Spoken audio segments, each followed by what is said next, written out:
There's the weather conditions as they are right now. 37 degrees centigrade. The wind is 16 kilometers an hour right now.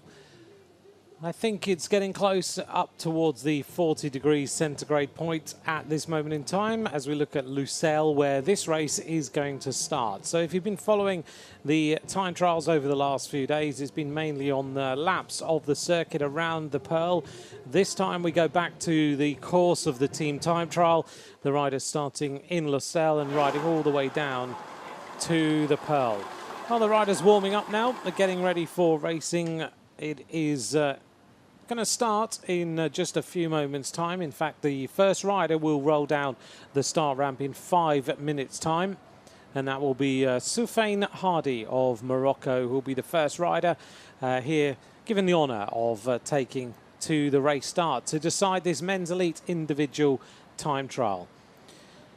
Well, it's really going to take a very fast rider and a rider, of course, with a lot of power and strength to win this race today. 40 kilometers of racing in total as these riders just make last-minute adjustments, continue to keep the legs turning over and warming up before they get onto the bikes and roll down the start ramp. Now, over the last few days, we've had the riders going in waves. So we've had a group of riders going and then a big gap until the riders take to the start for the next group. That doesn't happen today. It is a pure race with the riders going off at 1.5 minute intervals. Here's the previous winners of the last 4 years. Vasyl Kirienka, the defending champion, having won it in Richmond. Bradley Wiggins won it in Ponferrada. Tony Martin, of course, he took the last 2 victories in 13 and 12, but he also won it in 2011 as well. So 3 times the world time trial champion for the men. This is what happened last year out on the course in Richmond. Very different profile, of course, to what we're going to see today. It was Capel who raced across the line to take the bronze medal. Adriano Malori was the silver medalist, but it was all about Vasyl Kirienka. The Belarusian looked absolutely supreme on the course, taking the victory by just over 9 seconds. Soufiane Hardy then about to get underway. He's getting himself ready. And alongside me is Rob Hales, ready for today's individual time trial for the men. Rob, yesterday we had a great race for the women. Today we're seeing 70 riders, a big field, take to the start for this time trial. And shall we take a look at the course?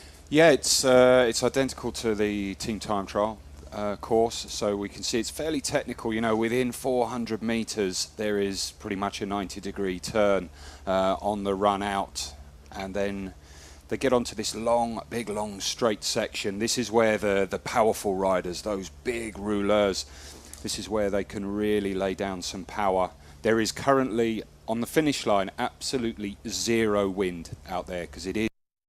So that could very well have played a part. But as it stands at the moment, it's hot out there, but there is 0 wind.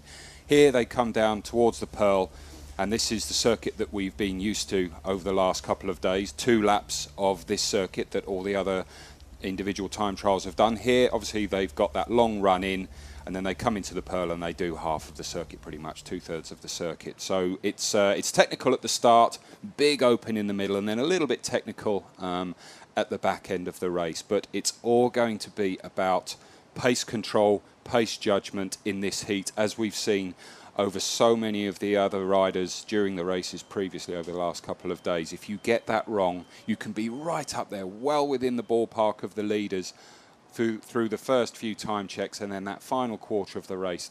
If you start to die off, you lose time hand over fist. So pace judgment key today. Well, we'll see who does manage to judge the pace over the coming few hours as we decide who is the men's individual time trial world champion. As we look here at the rundown of the riders, who's going to be taking to the start. Some very big names going towards the end of the field here as we go into the final 10. And of course, we have got Vasyl Kirienka, Tom Dumoulin, Rowan Dennis, Tony Martin, Bob Jungels is in there, another great time trialist as well. He's really come on in his time trialing ability at an elite level. Bob Jungels previously, of course, though, a very, very good individual time trialist when he was a junior and an under-23 rider. Well, these riders then just getting the bikes checked, but the first rider now is on the start ramp, and this is Soufiane Hardy of Morocco, about to roll down this big start ramp and get himself underway in this individual time trial.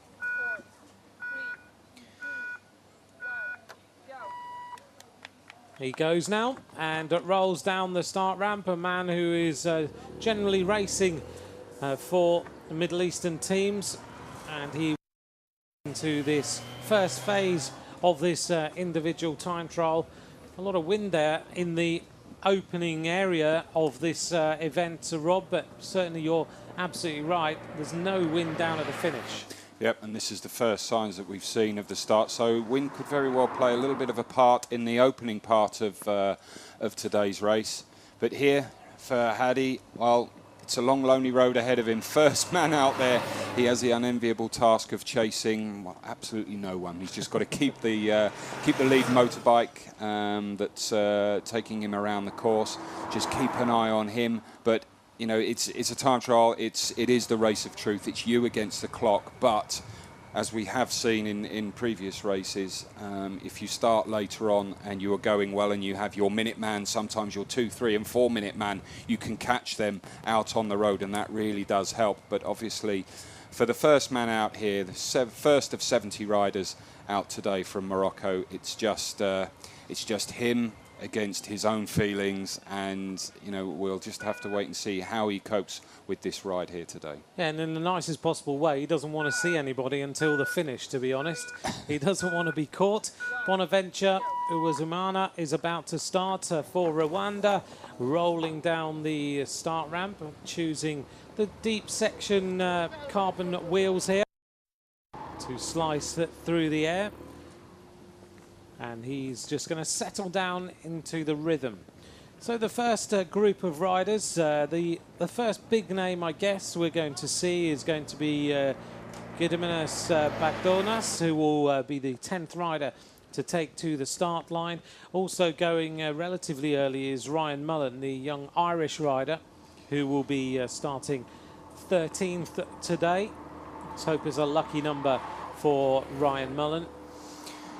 I'm just having a look at the race map, and between the first time check and the second time check, just before they enter the trickiest section down West Bay Lagoon and then finally onto this final little circuit here, the loop round the Pearl, it's actually a tailwind if the wind out in the open sections as it is at the start line here. It's not a big wind, but certainly enough to make these flags move, and still, just to reiterate, there is absolutely zero wind here at the moment on the finish line here.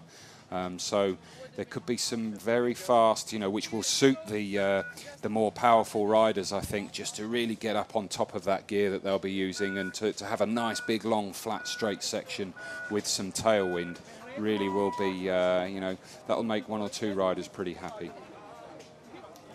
Just thinking, one rider I think's just missed the start, Rob.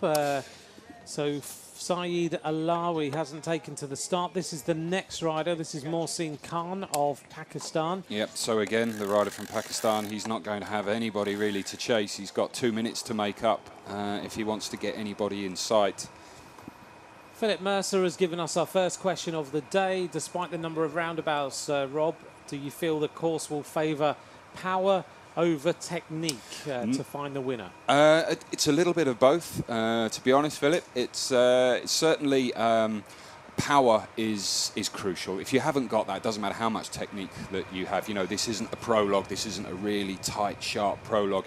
You know, although on the course map they are big 90-degree lefts, there are a couple of 180-degree turns that the riders have got in the opening couple of kilometres, and then on the final run-in as well to the finish.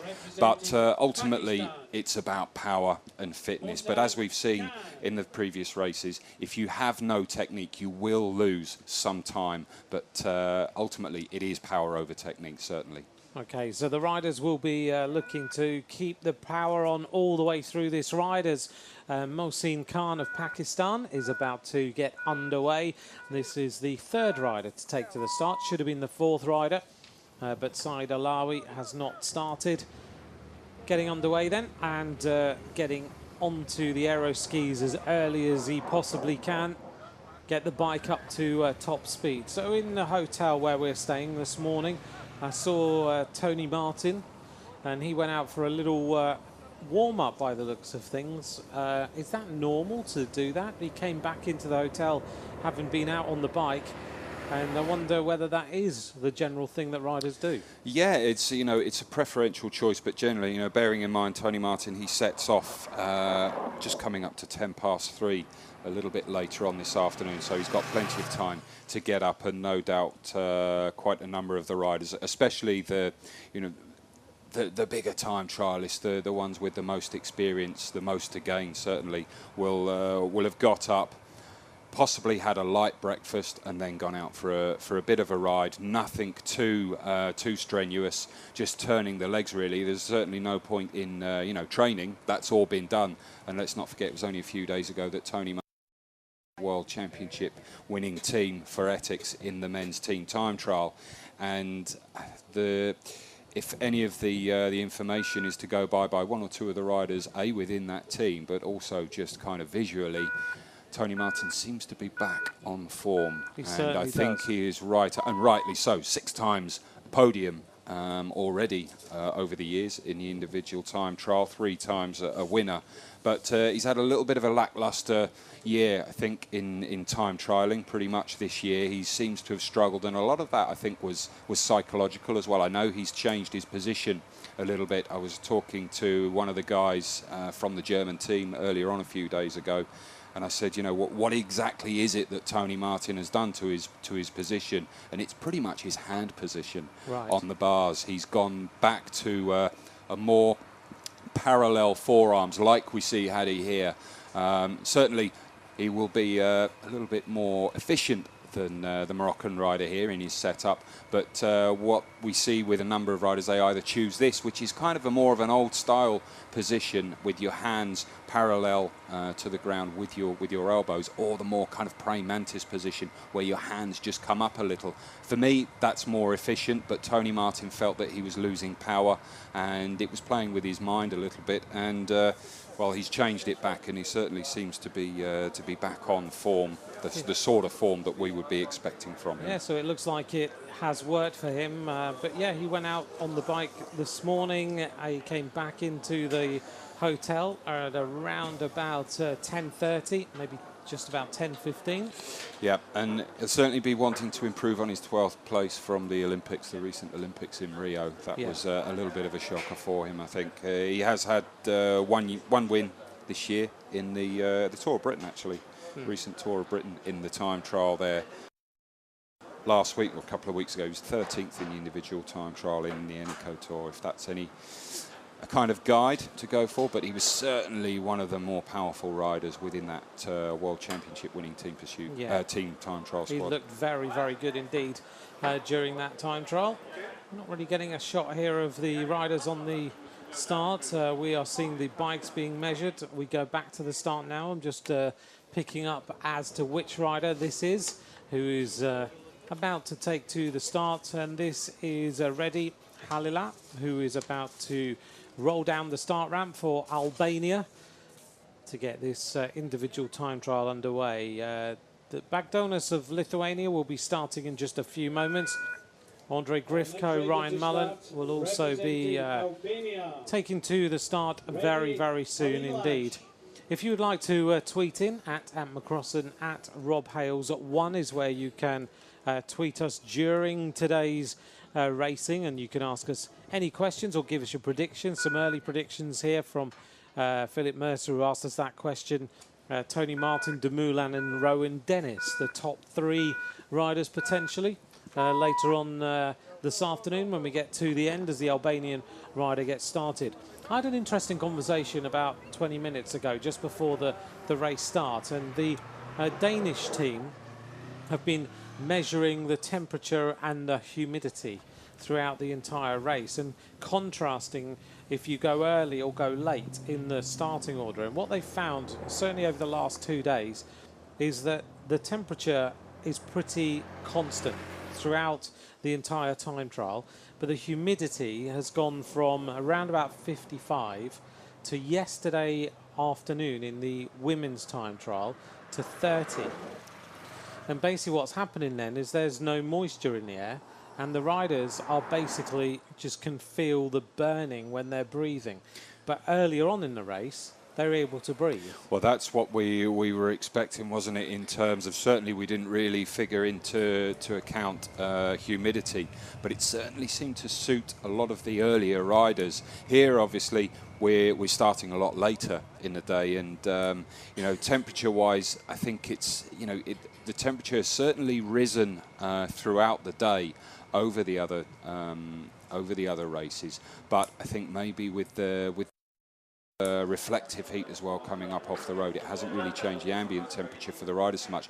But as well, I know that humidity actually plays a part in speed. Certainly on the velodromes, you want it to be low pressure. You know, the ideal for an hour record for a fast time in any of the timed events on the velodrome, you want high temperature, low pressure, but also high humidity. High humidity as well. So that would also go a little bit towards potentially some of the variations within the conditions of the riders. But also there has been a little bit of wind picking up, seems to have picked up later on in the day.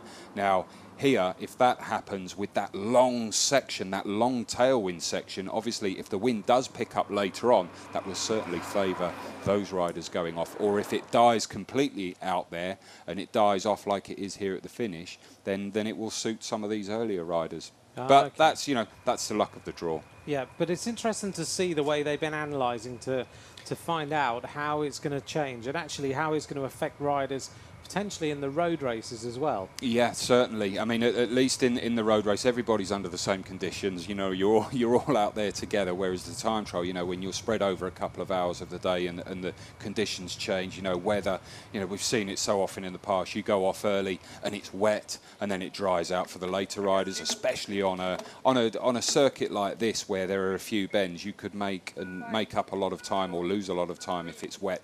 Here, I don't think we're going to have problems like the next rider to go from Eritrea, Meron Tessom, has got started. There's a few riders arriving at their starts, just a little bit close to the starting time. Yeah, sometimes it's good for you, you know, a little bit of adrenaline at the start, as long as you can hold yourself back. There were one or two riders, we've seen it with issues with mechanicals and punctures. I think in the women's yesterday, there was one of the rider started on her road bike and then had a bike change. But yeah, if you get your timings wrong, which is unusual when you're in this kind of situation, but one or two do it. Generally, it's not up to the riders; it's up to their team staff, and you know you have to rely on your soigneur or your manager or whoever, because obviously your team director. Here we go. Yep, he comes up and realises his start time is about to happen. Did the right thing though. Got onto the start. Didn't jumped panic on the bike. And was literally given the 5-second countdown. And then realised that his visor was still up on his helmet. Crikey. Clip that down. Next rider has got himself here on time, but this rider is very experienced in the time trial. This is Bagdonas, a really strong rider. He's won the Anpost RAS, hasn't he? So he's an extremely powerful bike rider. Yep. 2011 national time trial champion as well. Rides for AG2R, Le Mondial on the road, and you know, a very, very high quality bike rider, and he, you know, a good, solid teammate out on the road, and quality time trialist as well. Yeah, very, very strong. So this could be a rider that we will see be setting the standard along the route as things continue. He is really into that aero tug very, very quickly. The next rider already from Kazakhstan is in the starting ramp. You can see that in the background, but Bagdonas, expect to see him set a few fast times as we head towards the intermediate time splits. There's intermediate time splits along the route today. 13.6 kilometres, 26.4, and then the finish line is where we'll get some good splits to give us a good indication of how these riders are doing. Not long until Andre Grifko starts, and Ryan Mullen as well. But this rider here rolling along at 55 to 60 k's an hour, looking good. Yeah, this is that pretty much long straight tailwind section, just coming up to around about here. And he's opening himself up, you know, with a little bit of a tailwind section. The speed really does start to come up. This is Zandos Bizajitov of Kazakhstan, who is now getting going down the start ramp. Our mascot is still there on the left-hand, enjoying the desert sunshine. He's had a long week so far, yes. Bless him. Without any doubt. That's got to be very warm indeed. But he's always been there and looking after all the riders on the starting area. So later on this afternoon then, Rob, we got some massive name time trials, the fastest time trialists in the world, and they go around 3:12 is the last rider to go, Vasil Kirienka. He won last year, maybe on a course you might not have expected him to win on, but a day like today, flat course, suits a really powerful rider like Kirienka. So is he going to defend his title? Has he got a chance to? Yeah, it's an interesting one. I mean, he's been on the podium twice before as well. This year, his best individual time trial result is actually a third. It's fairly unusual for somebody who has worn the rainbow jersey throughout the season not to have won an individual time trial. But I think a lot of that you've got to look into the fact that he's held back as a team player. So it's not really up to him to really push on, bury himself in a time trial if he's looking after general classification riders. That said as well, at the Olympic Games on a course where you thought, oh, you know, it's pretty grippy, he was only 17th at the Olympic Games. But yeah, is he coming back to form? Let's hope so. I think he was struggling just a little bit in the team time trial the other day. Yeah. But never discount a rider like Kirienka. No, never know. This morning he can just get up and go, right, this is the day I've been waiting for, and could come through to take the victory yet again. But there's some other great big names in this race that we'll come to later on. Interesting question from Shapiro. Are the riders using elliptical chain rings, and do they help? What's the latest scientific thinking on elliptical chain rings? I think a lot of it is down to riders' preferential choice. We've seen one or two out there with riders this week. I don't know if they were more of a fashion thing. There is certainly some kind of scientific basis to say that they work, but then you read other papers and it's nothing there. I know Bradley Wiggins used the real big, you know, a real disparity between the smallest section of the front chainring and the biggest section. Yeah. You know, it really does jump up and down. So one of the things you've got to look out for and bear in mind is obviously your chain, you know, on the chainring and the front mech. Ryan Mullen underway, 4 times a winner of the Chrono de Nación. Second in the under-23 World Championship. This young rider, really good time trialist, moved to the Cannondale Drapac team this year. He's been very, very quiet during the season. Yeah, 9th in the Tour of Britain time trial just a few weeks ago, so certainly got some kind of form and a very, very good position, nice position on his bike. But yeah, just going back to the oval chain rings, I think it's, if you feel that you're going to get a benefit from them, then you use them. But I mean, the interesting thing for me is normally when you get a brand new group set, you build your bike up, and on your front derailleur, so often, especially on the Shimano ones, you had a little sticker, and it had about a 3mm gap between a line, and it said you must put your chain ring here for optimal changing. Yeah. And then you go and put a big elliptical chain ring on, and well, I'll let you work that out. Yeah, exactly. Well, we'll see. To be fair, it's nothing that I haven't really used one. I did have a go. Magnus Baxter used to absolutely rave about them, and I had a go on his bike, and it did feel very different. Right. Again, I think it's something, if you do choose to have a go with them, don't put them on the morning of race day. No. Train on them because the feeling is quite different and the sensations. This is Maxim Belkov, the Russian rider. Another very strong time trialist. Just going to roll down the start ramp and get underway. Yeah, more of a climber, isn't he, Belkov? Yeah. He was third in the national time trial this year, but certainly not a course I don't think that will favour Belkov particularly. What's the thoughts behind a rider like him, though, who is a good time trialist but a better climber, actually riding the World Championships? Yeah, maybe he just feels that actually, you know, I'm here to be a team player. You know, again, as a climber, you wouldn't have thought he would have any aspirations for come Sunday for the road race. But it's an interesting one. Maybe he just feels that he's here. You know, he's representing his nation. He's going out there, and you know, this is they could be taking data from this race and taking that forward, looking for other races, you know, next year and the year after. But also, ultimately, you know, even if you don't feel that you have got the potential to get on the podium, you know, if that was the case, we'd only have a dozen or so riders on the start line as well. Very true. But he's here, you know, it's his job. He's a professional bike rider, and it's just another day out for him. This is Søren Kragh Andersen, a 22-year-old rider from Denmark, about to get started. Counting down now until he is underway. Rides for the giant Alpecin team, soon to become Sunweb. And just to confuse everybody in the world of cycling, Alpecin will now join up with Katusha and become Katusha Alpecin. Bless you. It's all change as far as that is concerned. Keiko Flores has said that a prediction of Tony Martin winning today's time trial. And another question from Daniel Hennessy here, Rob. Is the sand playing any part in bike handling and performance out on the road? Not really, no.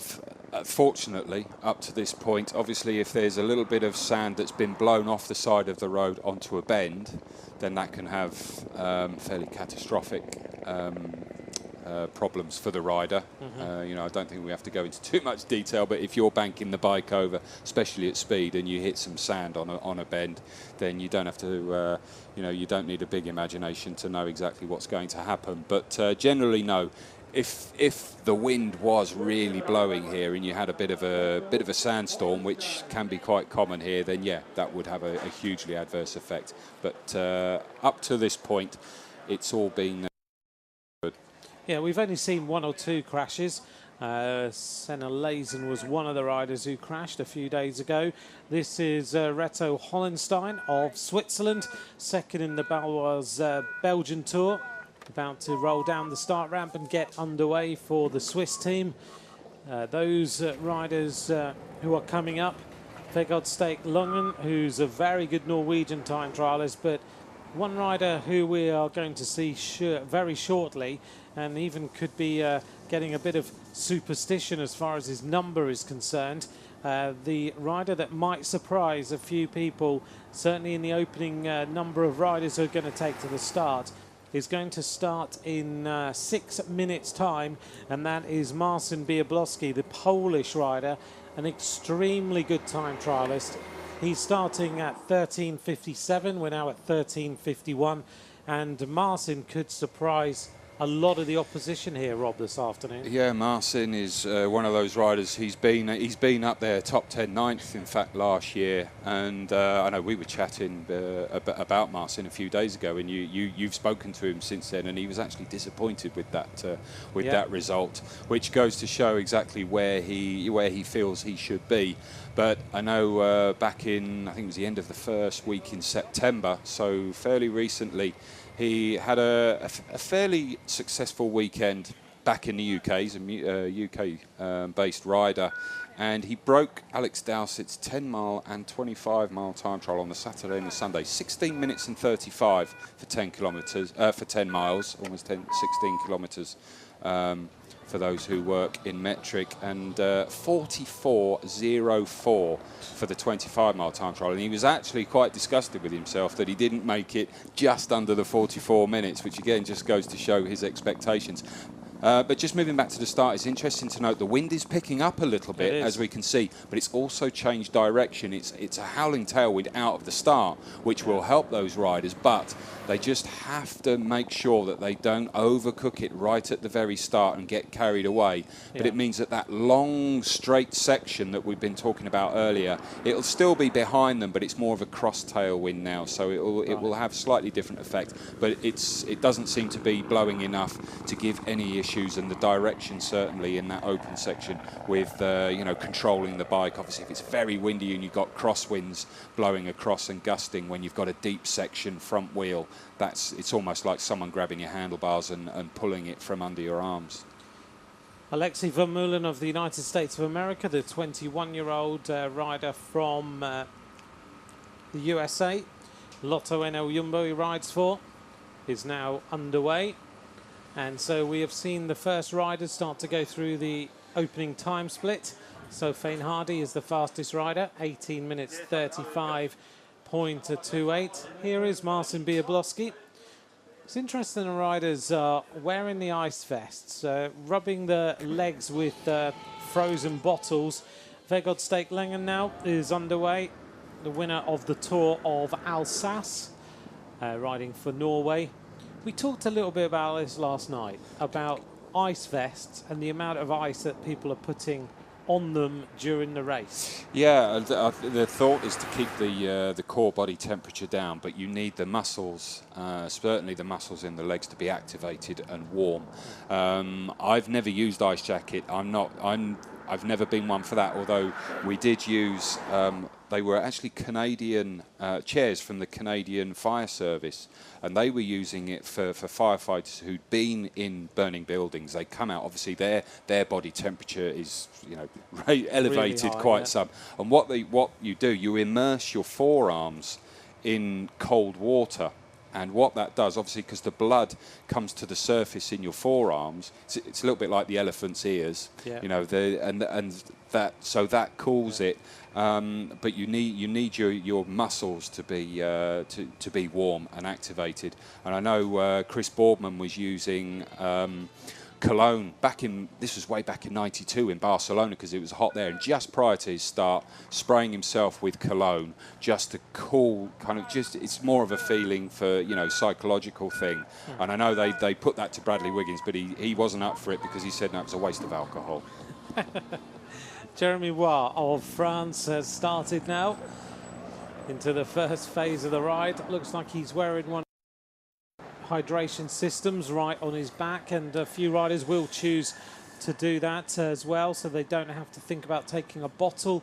But as you mentioned a couple of days ago, they might leave the bottle in the bike anyway to help with the aerodynamic advantage of the bike. Yeah, certainly. A lot of the bikes are set up and designed, with the aerodynamics, and here you can see some, the arms being cooled down, ice pack down the back. We see it in the Tour de France, on the road, on hot days, guys going back to team cars and basically getting little kind of nets of ice, almost in like a stocking, to hold it all together. And you just put it down in between your shoulder blades, down on the nape of your neck, and just let the cold water trickle down. And a lot of it is more of a psychological thing, and it is, I know, back in riding Tour of Langkawi in Malaysia, and just someone cracking open a can of Coke. I remember I was about 3 wheels back behind this guy, and just the spray off this can, it was heaven, absolute heaven. Here is Marcin Biablowski about to get started. There's a problem here for him as he tries to get his foot into the pedals. There's a little bit of nerves going on here. I wonder whether this is because this man knows he's right on form, and he knows that today is a day that he has been aiming for 12 months now, since he did finish 9th in the World Championships. There was just a little bit of on there, and he's now into the aero tuck immediately. No hanging around, straight into full power. Yep, you can see the difference here between Marcin and a lot of the other riders out there. Extremely streamlined, Very good, high quality position there for time trialing.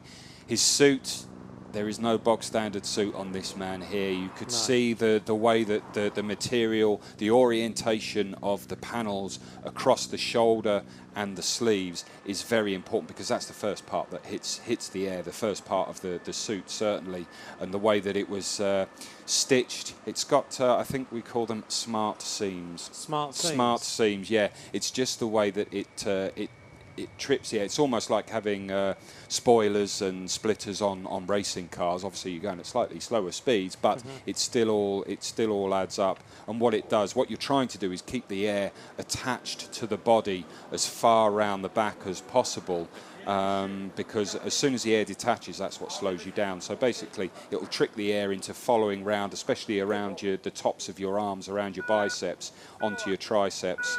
As opposed to Viti here, who doesn't really have any sleeves at all. So there's a little bit of a loss here, and certainly something that the Spaniards could work on. Well, interesting to note the different techniques, the different clothing, everything that happens to make a time trial is fast. Emmanuel Viti has started now for Spain. This is test home of Eritrea. Heading to this first intermediate time split. The leader there is Maxim Averin of Azerbaijan, a time of 18 minutes 8.39 at the opening time split, which is at 13.6 kilometers. But Bagdonas now has gone through significantly faster. 17 minutes 4.13, an average speed of just under 48 kilometers an hour. 47.8 for Bagdonas, a tough bike rider who we mentioned earlier, stage winner in the Tour of Britain, winner of An Post Ras, and setting the tempo for everyone else to beat out here in the desert in Qatar, as we wait to find out what the next few riders will do. I expect to see Ryan Mullen go pretty quick, and then I expect to see Marcin Biablowski go quick as well. Yeah, here you can just see the sweat. I mean, coming out of that, you know, that aerodynamic helmet, your head is encased, and no airflow, as little airflow as possible around that area, but the sweat coming off the rider's chin there. Wow, Jascha Sütterlin is starting. This rider is a member of the Movistar team, a 23-year-old rider, bronze medalist in the Team Time Trial World Championships last year. One of the main key members of that Team Time Trial squad that have, including him, Alex Dowsett, Jonathan Castroviejo, and the other Movistar riders who are in that squad. And Sütterlin is a very good time trialist, riding here, of course, in his German colours. Martin, and these flags certainly fluttering very, very strongly now in this starting area. Yeah, moving about, aren't they, under the wind? But the Germans are going good. We know they've got pretty good good morale, and this could very well be a good benchmark for Tony Martin. He'll get some information from his teammate, the teammate who is coming back into form. We know he was third in NECO individual time trial a couple of weeks ago, so we know he's going to be there or thereabouts in terms of form. Whether it's good enough to get himself up there, but he's given himself the best chance possible form-wise. Yeah, the Germans in very, very good form after the win the other day. And so we'll see whether that can translate to some good morale in the squad. They certainly seem to be a pretty relaxed team as far as my experience of seeing them around the hotel is concerned. There doesn't seem to be any stress in that squad whatsoever. Sütterlin, of course, a member of that Movistar team who do an awful lot of team time trial training. They think about the kit and the clothing that they wear. Andre Grifko is arriving at this intermediate split point, and he looks to be going extremely quickly. Andre Grifko of the Ukraine racing up here to this first split. Bagdonas set the tempo with 17 minutes 4.13, but Andre Grifko goes faster by 16.5 seconds, 48.593 kilometers an hour as he makes that swooping right-hand turn and goes out on the rest of the course. Yeah, very good start there by Grifko, but as we've seen in previous races, it's a decent indication, the early time checks, but as we've seen, it's that, you know, it's not over till it's over, but that final time check is obviously the all-important one on the finish line. And we've seen so many riders who have gone out, they've been right there amongst the leaders within a handful of final section of the race. I mean, we've got less time checks on the route on this course, but as opposed to the others. But once they go, they really do start to lose time at the end. Again, it just goes back to your pace judgment. It's crucial, so important. The first rider to start here for the Netherlands is Jos van Emden. And Jos van Emden is 31 years of age, a stage winner in the Eneco Tour, a stage winner in the Stir Electro Tour as well. That's a good look there at the clock that the riders see. Van Emden just glancing across to see where his car is, just making sure it's there. And we... there, isn't it? Yeah, quick look and say, see it. Probably not before. And that, that's the other thing you've got to bear in mind is, without giving any of these riders a curse of the commentator, so I won't name anybody, but everybody will be wanting, as we've seen on a couple of occasions, there haven't been too many mechanicals and also the dreaded puncture, especially in the rear wheel. We've seen one certainly this week where the time trial bikes, the setup is normally a little bit different. Standard road bike, obviously part of the road bike is being able to change the wheels, swap the wheels in and out, especially the rear wheel. It's important, but the mechanics of a time trial bike means that the rear wheel certainly can often be a lot harder to get out the back, so we don't want to be seeing any of that, as Ryan Mullen proving that this little clump of riders that we've got going out over a 10-minute period, certainly some good high quality riders, and Mullen proving that. Yeah, Ryan Mullen, what a great opening, 13.6 kilometres by Ryan Mullen, the young Irish rider. 16 minutes 13.56, an average speed of over 50 kilometres an hour, 50.290 kilometres an hour by Ryan Mullen, the rider who finished silver medalist in the World Championships as an under-23 rider. He really made his name as a time trialist. He was signed by Cannondale Drapac, but he's gone very, very well. Now, that's a good comparison here for Marcin Biablowski to benchmark himself again. But this is Maxim Belkov, who's coming up to this same point at the intermediate time split, and it looks like Belkov, just as you said, Rob, more noted as a climber, is going to be well outside the time of Ryan Mullen, and I wonder whether a lot of riders are going to be outside the time of Ryan Mullen, because that is a very, very fast opening phase. It is. 50.2 kilometres an hour. Yeah, very quick. But again, just to reiterate, the opening time is, it's important if you want to be there up in the running in the final few kilometres and obviously across the finish line. But if you overcook it, you really will pay for that later on in the race, and you will suffer. That said, if you go out too easy and you lose a little bit too much time, if you're going into that second time check at 26.4 kilometres and you're still around 30-40 seconds off, it just means you will still be fatiguing, even if you're holding something back. But it's very difficult then to try and accelerate in the final stages.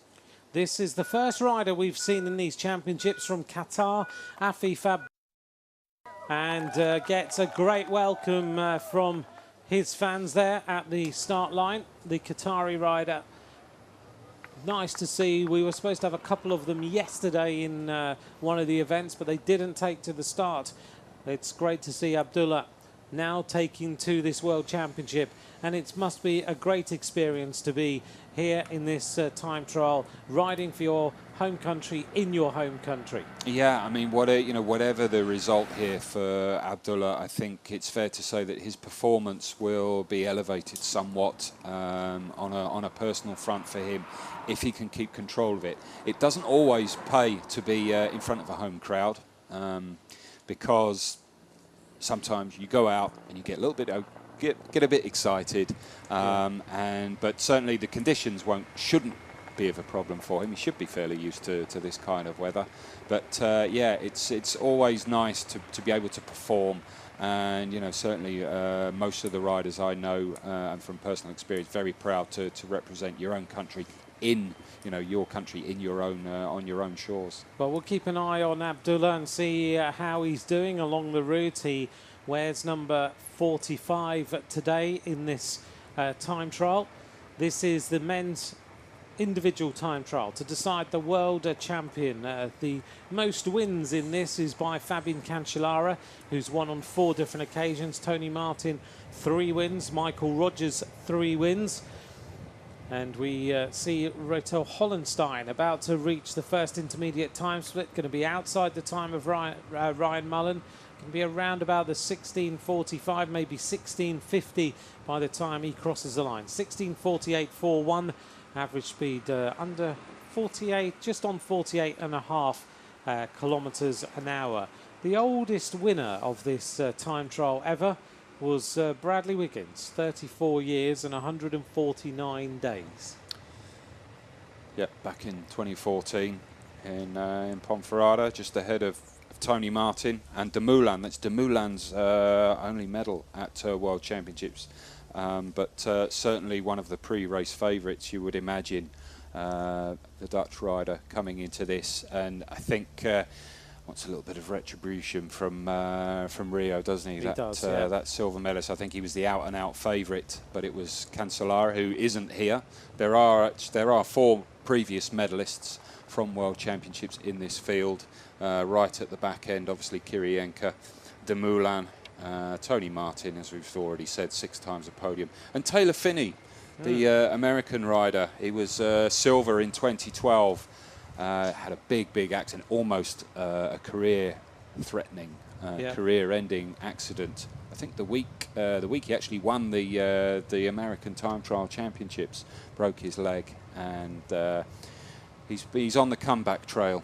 He is. He's on the comeback trail. He's signed for Cannondale Drapac for next season, switching from the BMC racing team over to them for next season, which will be an interesting move, going from BMC to, which is a USA registered team, but predominantly more Swiss than it is American, but going to a pure American team with Cannondale. It'll be interesting to see how he responds to that. Yeah, and Taylor, you know, obviously a huge talent, but you know, just obviously not.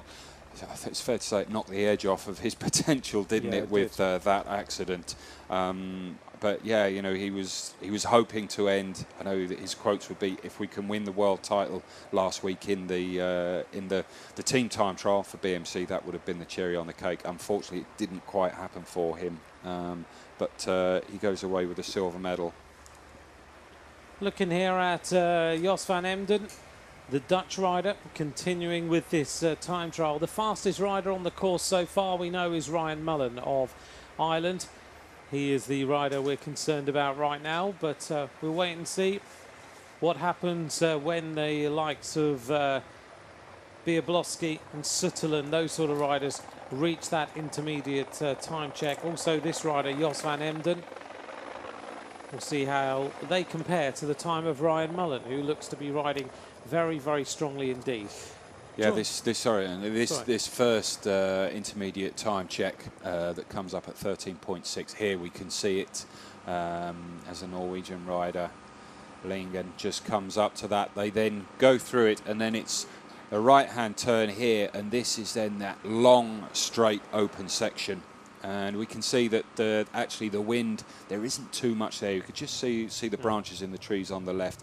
So it's fairly still out on that section there in the you know, that long straight section as they come down towards the circuit here down at the Pearl.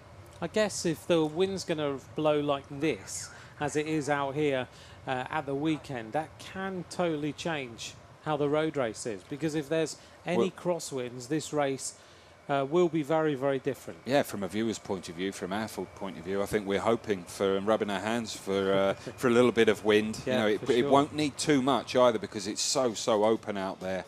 But yeah, that's the thing. Yes, it's pan flat, but if you can get some wind whipping up, which we haven't really had at the moment, it can cause havoc in the peloton.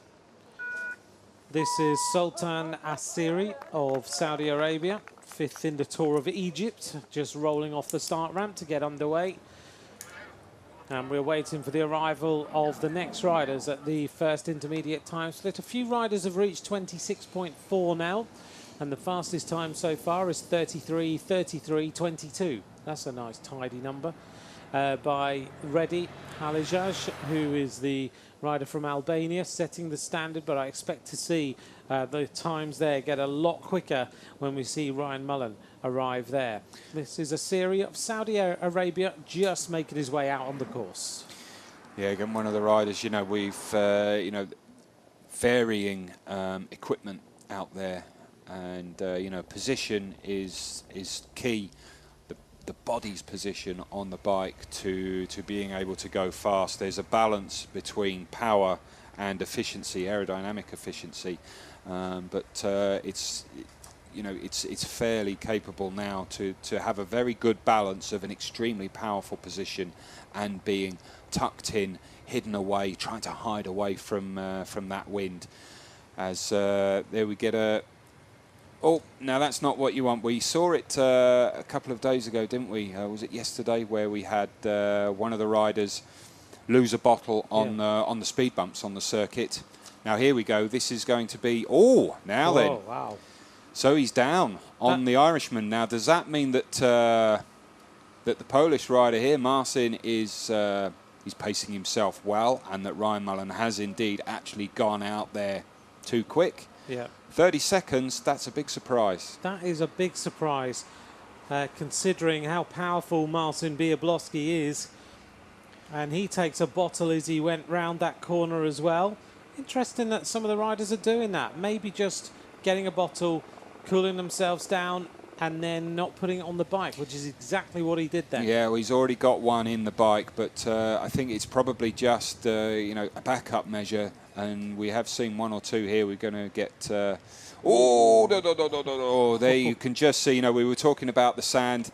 Well, there was a bit of sand and gravel, and he was right there on the inside, wasn't he? He was. That was a little bit sketchy there for Van Emden. I thought he was going to come off then. That was very, very close. He was concentrating hard, but the bike kicking all over the place. I'm really surprised by the ride there of Marcin Biablowski. Maybe it is pacing 48.795, but Ryan Mullen, 50.2 kilometres an hour. That's a great opening section by the Irishman. It is. It's a big, fast opener. But Marcin Biablowski, the Polish rider, certainly looks to be in control of his ride, not fighting it too much.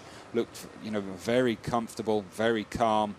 Maybe that's just because he's not actually going quick enough, maybe. But, still a long way to go. This is the next rider to reach this intermediate time split. This is VT, rides for the Movistar team, and riding here for Spain, coming up to this intermediate time split now. Going to be way down on the time of Ryan Mullen. Fifth fastest, 16:52.71. Yep. But let's not discount Mullen. The standard of time trialling he has, and maybe this is his moment to just really show what he's all about at elite level. He's never been given the chance before. He's been a young rider. He's been at under 23 level. And no pressure. No, exactly. The only pressure really on himself. But seeing VT there just losing 39 seconds. Top 10 in Paris-Roubaix, so maybe he was hoping there'd be a bit more cold, damp and cobbles for him to ride over. I don't think he's going to get that today. Here is Grifko. 30.59.45 goes top of the leaderboard. His average speed now 51.112 kilometres an hour. That's pretty impressive. He's accelerated from 48.5 to 51.112. Yeah, that's, and I think that a lot of that is the fact of that big straight. That time check comes right at the end of that long straight section. Wow, look at the arrival now of Ryan Mullen. What a ride this young rider's doing. Ryan Mullen of Ireland, he is going to go through the intermediate time split 55 seconds faster than Andre Grifko, with an average speed of 52.688 kilometres an hour. That's big. That really is big, and that's around nearly 3 kilometres an hour quicker than the average of one of the team of the last team in the men's team time trial. So he's quicker than 6 guys at the moment. That is all on his own. All on his own. That is very, very impressive. So the rider really we're concerned about is Ryan Mullen of Ireland. He is the rider setting the standard for all the other riders to beat, and he has got a background in time trialing. You can see by his position he's worked really, really hard on it. We haven't had many shots of him yet, but I'm sure we will get some because he is the rider who is blazing a trail for everyone else. Now, having said this road is flat, this shows you that it isn't. It's just dragging slightly uphill as we look at Jos van Emden, but Mullen is looking absolutely supreme. Well, I tell you, if he can keep this kind of average to the end, he would have been top 10 in the men's team time trial. Will he? Yeah. Do you think that's It's possible? different day, different conditions. But is that possible? I think the average speed will certainly dip off just a little bit in the final, on the final lap, certainly final loop round here to the finish. This rider about to get into the first few hundred meters of the ride, and it's the Albanian rider Uja Chupa, and rides for Albania, the national time trial champion, just settling into the rhythm to get underway. Those of you wanting to know riders who are coming up, Konstantin Switsov is going to start in just 3 minutes' time. Gatis Smukalis, also Yves Lampiet of Belgium, Stephen Cummings of Great Britain, Ramonas Navadauskas of Lithuania. They're the riders who are coming up shortly. Certainly within the next 10 minutes or so, you will see all of those riders take to the race start. Out here on the course then, Jos van Emden is catching the rider in front of him. He's catching the Eritrean rider, Mekaseb Debesay. But he's got a lot to do here, but he could be setting the standard. Ryan Mullen's time, 16:13:56, is Jos van Emden now going to show us just how he is accelerating on the course. This could be very well, he's managed to pace this very well. Look at that, Jos van Emden, 16:14:22, and he goes through there with the time at 0.66 of a second slower than Ryan Mullen at the first intermediate time split. Well, it's all starting to shape up nicely in this early part of the race. Next rider to take to the start will be the Greek rider, Polykronos Ortaskis, the national road race champion. Is about to get started, just the last few stretches for the Greek rider. And the next rider here arriving and coming towards the finish of today's time trial is Sylvain Hardy. The Moroccan rider is going to set the standard for everyone else to beat. Has been riding a respectable time so far, the 8th fastest time to 26.4 kilometres for Sylvain Hardy of Morocco. And we'll see what sort of time he's going to produce here when we get to the finishing line. The first rider to complete the course. Yep, big, long, lonely ride there, wasn't it? Just over 52, but you know, it's a good, solid time, I think, by Hardy. And he'll be looking forward to this line. It won't come quick enough for him, I don't feel. Just hits the dip there with around 150 metres to go, and then it's just a very slight drag up here to the finish. Certainly not a drop down to the little chain ring and and dance on the pedals, but just a bit of a push up to the finish, and there just gulping the air in. Oh, that was a tough finish there. Short and sharp, that, wasn't it? Exactly. Sylvain Hardy of Morocco completes the course there. Sets the standard for everyone else to beat. 52:31.63 was the time of Sylvain Hardy of Morocco here at the finishing line. And here we've got Van Emden, second in the recent Eneco Tour individual time trial, so we know that he is on form. And he's showing that right up there with Ryan Mullen at that first time check. Now on this big, long, straight run in there, you can see big open section of road there, and you can see the heat just coming up off the road. Yeah, he's keeping his concentration well. He's the second fastest rider, 50.256 kilometres an hour. Ryan Mullen 50.290, but we know that Mullen has accelerated into the second phase of this ride, 26.4 kilometres an hour. And Van Emden looks to be tracking very, very well indeed. Look at that, round about the 53 kilometres an hour mark. It's amazing how these riders never look like the big effort is being put in. It's just metronomic, isn't it? Just the legs up and down, nice and easy. Just looks like he's out for a nice steady ride. It all looks nice and calm and serene, doesn't it, from here? And you can see he'd be a fairly decent pursuiter on the track if he can hold that line, just sat obviously on the painted line and feeling that that's the place he wants to be. Obviously a little bit smoother than perhaps the tarmac on the road, but the only issue is every time you come off the edge of that is obviously a little bit of a ridge, and that will just scrub a little bit of speed off on the side of the tyre as you get caught from left to right. But there you can see every time he gets up onto that painted line, probably won't be seeing too many riders doing that, but we'll have to wait and see. He's obviously been feels that's the right one for him, because he would have been riding out on this course and trying it.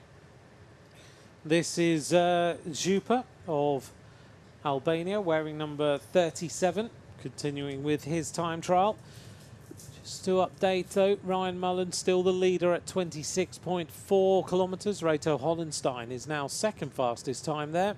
The Swiss rider goes through 23.36 seconds slower than the time of Ryan Mullen of Ireland. Back to the start line then. This is Elkin, an Azerbaijan rider, who's just rolling down the start ramp to get underway.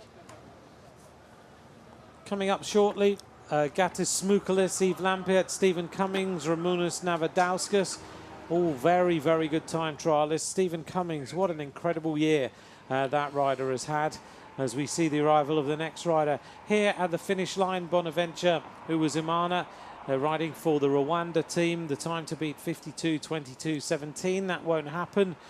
So we'll go second fastest to the Moroccan rider Hadi at the finishing line. This is the Belgian rider we just saw a quick glimpse of there, who is about to start, Yves Lampert, a world champion of the team time trial, a member of the Quick Step team, who won the team time trial just a few days ago with Tony Martin, another member of that team as well. Yeah, let's hope he's been able to shake that ride out of his legs. Big effort there from a few days ago in that team time trial. How do they do that though? How do they recover? It's part and parcel of being a pro bike rider, isn't it? You know, the amount of racing days that they have, and in fact some of them may very well have struggled a little bit in the team time trial, but that's their opener. You know, it just opens your legs up, it gets your system going, and you know, you see it. They may very well be tired and fatigued, but actually once you get on the bike, your legs start to come in, and you see it. You know, in stage races, you know, riders get better and better and better. Off the bike, you're fatigued. You need it almost airlifting out of bed at the hotel every morning. But then as soon as you cock your leg over the bike, you really do open up. You're okay. You feel good. Yeah, but you know, it's part and parcel, and the guys train for that. Yeah, and there we go. There's your man, Steve Cummings. He's getting himself ready for this individual time trial. He's got the ice vest on and the skin suit. He's putting a bit of ice down the neck as well to make sure that he stays with the core temperature as cool as he possibly can. But this man's had a great season, hasn't he? Incredible season. Helped a little bit by that man there holding his shoulders. Aldis, he's the swan year for Dimension Data. He's come there with Mark Cavendish. In fact, he used to look after the pair of us in the 6 days. Did he? Yeah, that's when we started to get to know Aldis. Very good guy. Very caring. I mean, that's part of his job. But yeah, Cummings finally got his victory in the Tour of Britain a few weeks ago. He was second a number of years ago, but finally got that win, and yeah. Second stage win in the Tour as well this year, 2 years on the trot. Yeah. Again, we've mentioned it the other day about the morale of riders, and specifically in that squad Dimension Data. Steve Cummings is one of those guys, that's what he revels off. You put too much pressure on him, he cracks, he crumbles, he doesn't like it. He almost butts up against it and says, no, in that case, I'm not doing it. You've got to let him, you know, you need to give Steve Cummings, he's one of those riders, you just need to give him a little bit of space, a little bit of room, and, you know, let him go out there and do it off his own back, and obviously help and guide him. And he's absolutely loving it on the squad and really is performing well. Here's the arrival of Marcin Biablowski. It's not his day so far. At the second intermediate time split, he's going to come through. Ryan Mullen, the Irish rider, is the rider we really want to be seeing right now, because he is the rider who is blazing the trail on this road. Marcin looks fast, but he's 30 seconds down, and in fact, he's no Ryan Mullen at this point than he was at 13.6 kilometres. He's actually a couple of seconds slower, and he's dropped a little bit more there, which is quite surprising. But again, is he holding something in reserve, and can he continue with this average speed right the way through, as opposed to Mullen, who could very well crack, especially once we start getting jumping in and out of one or two of the bends on this final circuit on the run-in. Well, Jos van Emden is the Dutch rider who is rolling along here, trying to keep the pace as high as possible. And we've had 3 riders finish so far, but Ryan Mullen is the rider that we want to see how he does, because he is the fastest rider on the course so far. 30 minutes 3.83 at that 26.4 kilometre time split. He'll be very proud of this ride if he can continue like this. The arrival then of the Albanian rider, ready, Halaj, who is about to finish and could set the fastest time here at the finishing line. Sylvain Hardy set the standard 52:22:17. This is a long, steady run-in to the finishing line, but he didn't get out of the Rob, just stay in the aero tuck, and 43.88 seconds faster by the Albanian rider, and an average speed 46.477 kilometres an hour. A nice ride there by the Albanian. I don't think he'll be in the medals, but he's got time to be at the top of the leaderboard. Yeah, just for a little bit. Seemed fairly pedestrian, didn't it, for him? Like I say, yeah. He didn't get out of the saddle. He was in a big gear, just grinding that gear up, that little short drag up towards the finish. Crossed the line and didn't really have too much expression on his face. So I'm wondering if he's left a little bit out on the road there, and a little bit too much in reserve. Yves Lampert about to start, a world champion of the team time trial with the Ethics Quick Step team. So he knows exactly what this course is like, and he knows how to ride it fast, because they were supremely quick the other day. What was the average speed again of that Ethics Quick Step team at the finishing line? Oh, it was only 56.4. Is that all? Yeah, okay. Just I don't think we'll be seeing any averages like that today. I certainly hope not. I can't imagine we would. The arrival then of Bagdonas, and he is heading now to the finishing line. He is going to set the fastest time, no doubt about that. Behind him is Averin of Azerbaijan, but is Bagdonas 48:31.2, just underneath 50 kilometres an hour, 49.482. Bagdonas sets the standard by over 3 minutes on the next rider, as Steve Cummings, the British rider, the first of 2 British riders, gets ready for this individual time trial. Notice he's got these things on his elbows. Is that because he's crashed, or is that to cool him down? I saw someone wearing them the other day. Probably been falling off, knowing Steve. Yeah, could have gone down. It's one of those points. It's one of the first contact points. Unfortunately, when you go down, you can see a few scuffs just above that. So yeah, trying to keep the sun off that. And obviously, you know, if you've had a crash on that part, and then you're on a tri-bar, that's where you rest. So yeah, you've got to be very painful. And so yeah, keep that covered up. Stage winner in the Tour de France ×2. Stage winner Tirreno Adriatico. Stage winner in the Vuelta a España, in the Tour of Beijing, in the Dauphiné. Winner of Tour of Britain. And he had that time when he was with BMC, which was relatively quiet. But since then, Steve Cummings is building a palmares that any bike rider in the world would be very, very proud of. Yeah, I was with him out in Italy, actually, when he was coming to the end of that BMC contract, and he still was looking for somewhere to renew. And, you know, for so many riders, you know, this kind of time of year here, you know, just post-Tour de France, going into here, you've got riders who, you know, they've already signed. Some have got 1 or 2 contracts on the table, and there are those, like Steve was, without a contract out, and it could be quite desperate. And you've got to, you know, you're away from home. He was based, you know, with the Liverpool, based in Tuscany, in Corrata, in Italy, and it was Dimension Data actually who came and took him on, and well, they haven't looked back since. Look at this ride by Ryan Mullen. This is the rider we wanted to see on the course. He hits the line now. Ryan Mullen goes fastest by 1 minute 13 seconds. His average speed over 52 kilometres an hour by Ryan Mullen. That is a very, very impressive performance by Ryan Mullen. That is an incredible ride. Ramonas Navadauskas is about to start for Lithuania. Stage winner in the Tour de France and Giro d'Italia. 3rd in the World Championship road race in 2015. But Rob, that ride by Ryan Mullen is an exceptional ride by that young time trialist. Well over 52k an hour. 46 minutes and 4 seconds for 40k. 46.04 in. He would have been top 10 in the team time trial with that performance. That's an exceptional ride for now. Yeah, but yeah, absolutely amazing ride by the Irishman, and you know, hats off to him. And I think he could very well be sat in that #1 hot seat for a little while. Yep, absolutely. Because looking out on the course, so he just toppled Andre Grifko, who set the fastest time. The top 3 are Mullen, Grifko and Bagdonas at this moment in time. But he could be there for a long, long time. But we'll wait and see what happens out on the intermediate time splits. We know that Jos van Emden is riding strongly and, in fact, has gone faster than Ryan Mullen by 2 seconds at the intermediate time split we're hearing.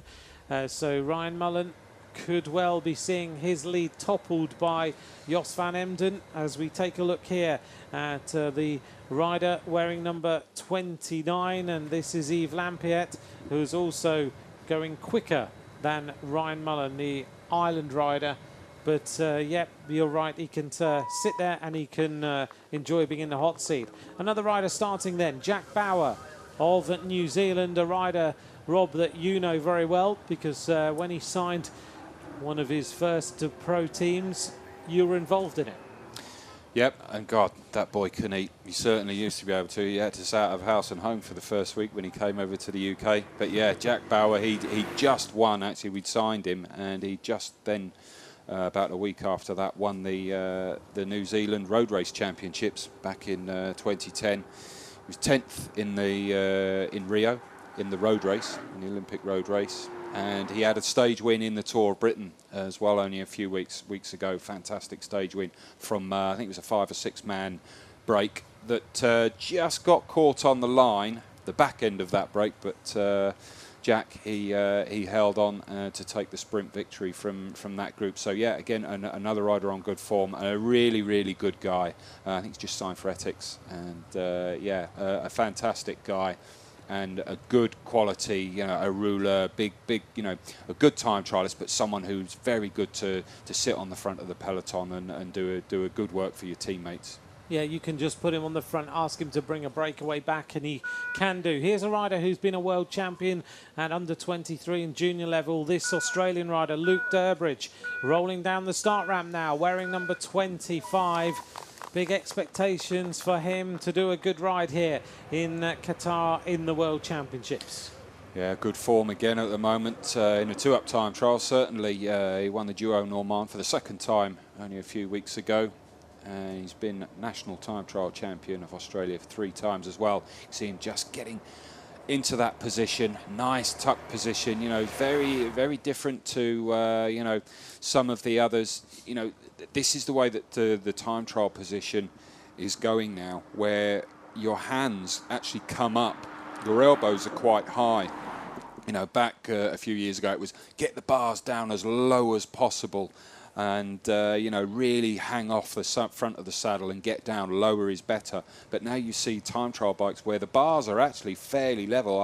I ended up with my bars almost at the same height as my saddle, actually. Certainly where your hands go, as just a little bit of a misjudgment there. And not quite got that right as Navadauskas. But he got away with it. But yeah, the bars, you know, and your hands come right up towards you. Here, another one, you know, fairly high, big stacks from the cow horn bars at the bottom, your start bars where the brake levers are down, and then you bring your elbows up and your shoulders roll in, you tuck your head down, and it's just a more efficient way of riding. Certainly for most riders, it doesn't suit everybody, but you have to get that and you have to train in it as well, especially for when you're spending 3/4 of an hour or so longer than that on the bike under this duration and duress on the bike. Reto Hollenstein, second fastest time as he hits the line, so he goes now into the hot seats. Reto Hollenstein. So it's Mullen, Hollenstein, and then behind Hollenstein is Grifko. Anderson finishes fourth fastest for Denmark, shakes his head. Just over 48 minutes for the Danish rider. Just trying to recover after that ride. He's had a hard ride out there, hasn't he? He has. Yeah, very difficult.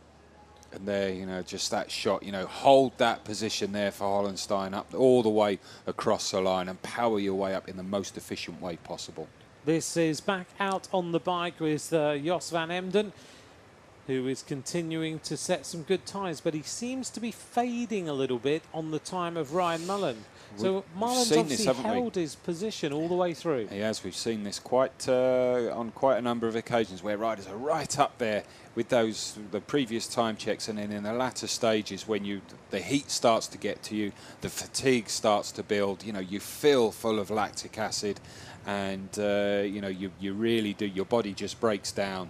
And I think you know, it's magnified a little bit more with these hot humid conditions, as we just get you know, nice negotiation there of roundabout. You know, there's a lot of building work obviously going on, dust being thrown up all over the place. You can just see a little bit on the road, especially on the left-hand side of the road here, but fortunately it just seems to be embedded within the tarmac, and you know, it's not really sat on the top there. There's the split times, gives you the reference to Ryan Mullen. And it looks like Van Emden kicked on a little bit through 25 kilometres, but now he's fading away a little bit. 6 seconds now, 8 seconds slower to this point in this individual time trial. Not long until he goes onto the Pearl and runs in towards the finishing line, where the time to beat is 46 minutes 4.74 for the 40 kilometres, and he's making his way on there now. Some of the roadworks that are going on around the Pearl in this area to do with the new metro link, which is going to take everyone around Qatar, and that's all being built, and a lot of building work also for the World Cup of Football. Well, I think bearing in mind this whole area wasn't here, it was sea around 10, 12 years ago or so, so they'll probably have it done by the end of next week. More at that rate. This is the arrival then of Vermeulen of the United States of America. They had a great day yesterday with Brandon McNulty and Amber Naben taking the medals in both those individual time trials, and Vermeulen hits the line fourth fastest, very respectable, 47 minutes 57 for the American rider, who will go into fourth place, and we'll see where he finishes by the end of the afternoon. But those of you just joining us, the top places right now: Ryan Mullen of Ireland, Reto Hollenstein in second place, Andre Grifko is in third place right now. Coming up shortly, the riders who will be starting include Primoz Roglic, Nicholas Roach, who will also be starting soon, and also Alex Dowsett, who will be taken to the start line relatively soon for Great Britain. He's just seeing his bike being measured as we see the arrival here of Vegard Stake Lengen, who rides for Norway. Haven't seen him out on the course at all. He's going to be outside the time of Ryan Mullen, but stops the clock now, and the time is 47:27.00 for Vegard Stake Lengen, just outside the medal, so doesn't have to sit in the hot seats for a while. Yeah, big effort there. Again, up the finishing straight, and you can just see these riders as they cross the line. You know, sometimes it just can't come quick enough. They come round a bend. They can't actually see the finish line till around about 200, 250 metres to go or so. There's a bit of a breeze just now building a little bit further down here than the finish line, just coming across. But, you know, as soon as you finish, it's get the fluid down you. Yeah. If you can stomach it. Primoz Roglic underway then for Slovenia. This is an interesting rider, Rob. Rider who won a stage of the Giro d'Italia last May, or May just gone. A rider who was a speed skater, turned his attention to being a bike rider to very, very good effect, and could produce a winning performance here in this individual time trial. Certainly, if you can translate the form of the Giro d'Italia, could put himself into the medals somehow. Yeah, 6th in the Eneco Tour in the individual time trial a couple of weeks ago. So he's certainly got some good form. And again, this is a really good shot there of that position with your higher hands. And there he's not playing the bagpipes. I don't think he's got any Scottish blood in him. But no, that's his hydration system there, just keeping topped up. And there you can see a good 2 or 3 gulps on that. He's got a bottle as well down in the frame. And there again, there's the pipe coming down there for Jeremy Roy. Jeremy Roy then racing into the finishing line and looking to beat the time of Vermeulen. That goes past. He's cruising here to the finish, but he's going to be outside, I think, the top 5 riders. May just sneak into the top 6 and beat the Danish rider. 48.11, 5-1 for Jeremy Roy of France. Yep, just under 50 kilometres an hour. Let's not forget that he missed his feed as well. This is the arrival then of Marcin Biablowski, the Polish rider. I think he's going to be disappointed with this effort. He's going to hit the line now. He'll go into the hot seats. 3rd fastest time, 46.58.29 for the rider from Poland, one of the riders from One Pro Cycling. But I think he expected a little bit more of himself today in this time trial. 3rd fastest, and I don't think he'll be on those hot seats for too long. Ryan Mullen, meanwhile, very, very happy with that performance today. Yeah, I think Biablowski, the Polish rider, left his legs in Somerset a few weeks ago when he did that 44.04 in that 25-mile time trial. The day after doing a 16.35 for 10-mile time. Obviously, people listening in the UK, they'll be able to, you know, they'll get their heads around that. For anybody else, believe me, that's quick. I mean, that's quicker than Alex Dowsett has ever gone. He's had the records. You know, you're talking about people knocking handfuls of seconds off, minutes in fact, of people like Graham O'Brien, Chris Boardman back in the years. Obviously technology has come on, but we know that Marcin has been going extremely well. So yeah, he will be devastated with that, I think. Yeah, I think he will. And just shows you getting your preparation absolutely right is so difficult.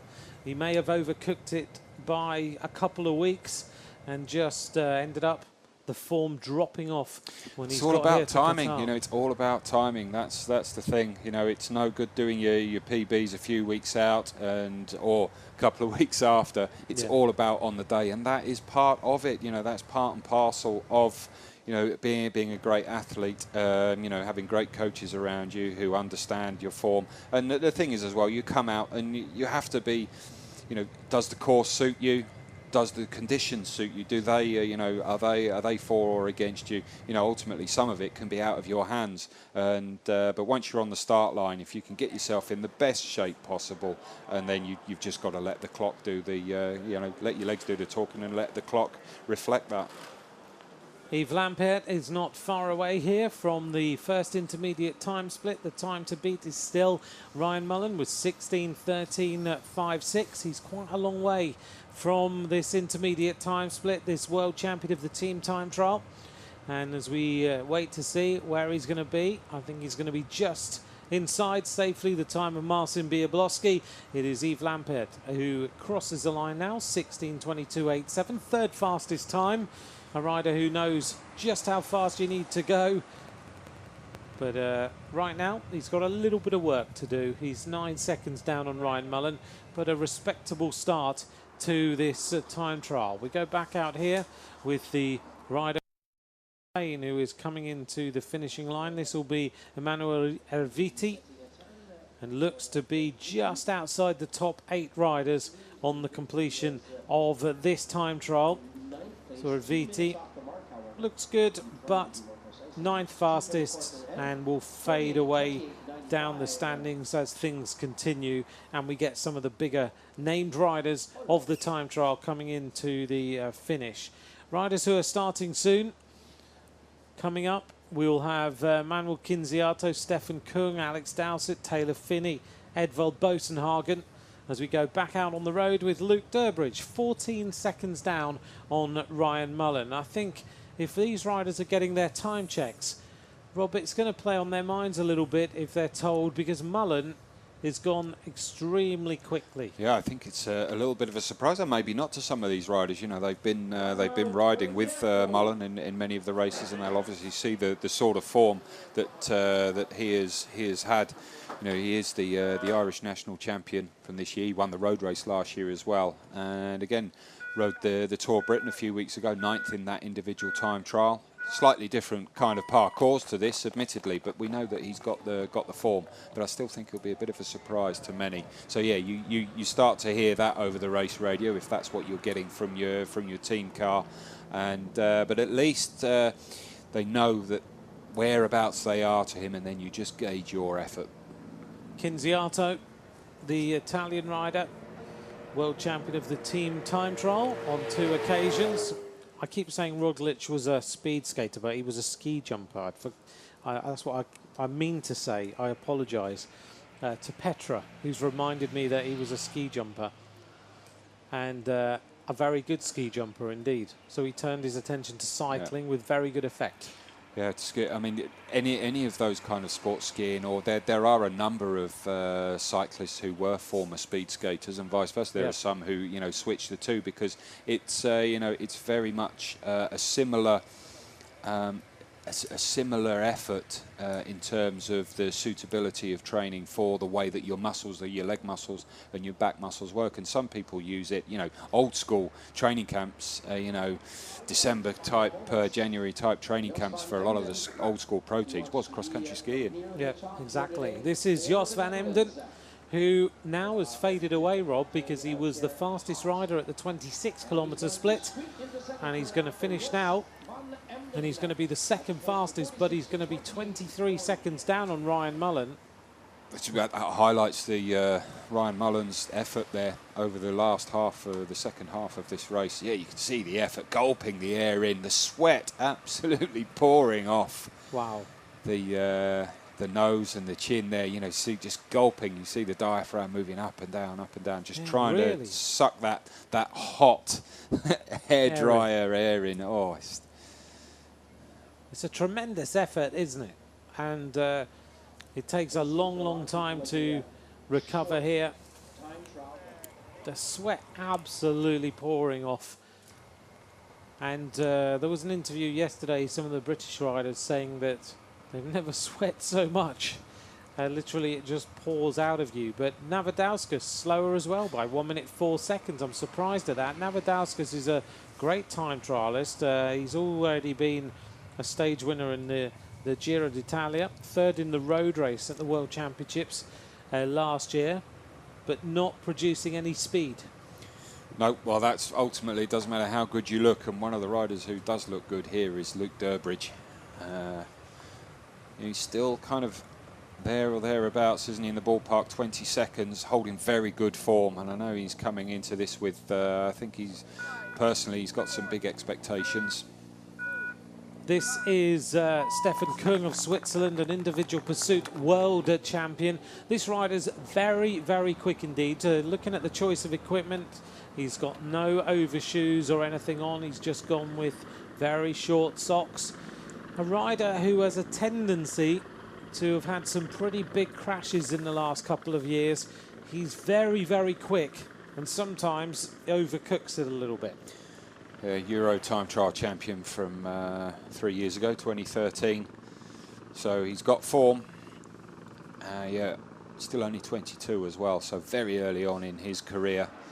But again, another rider, you know, as you would expect, being a former world individual pursuit champion, that he's got a good position on the bike.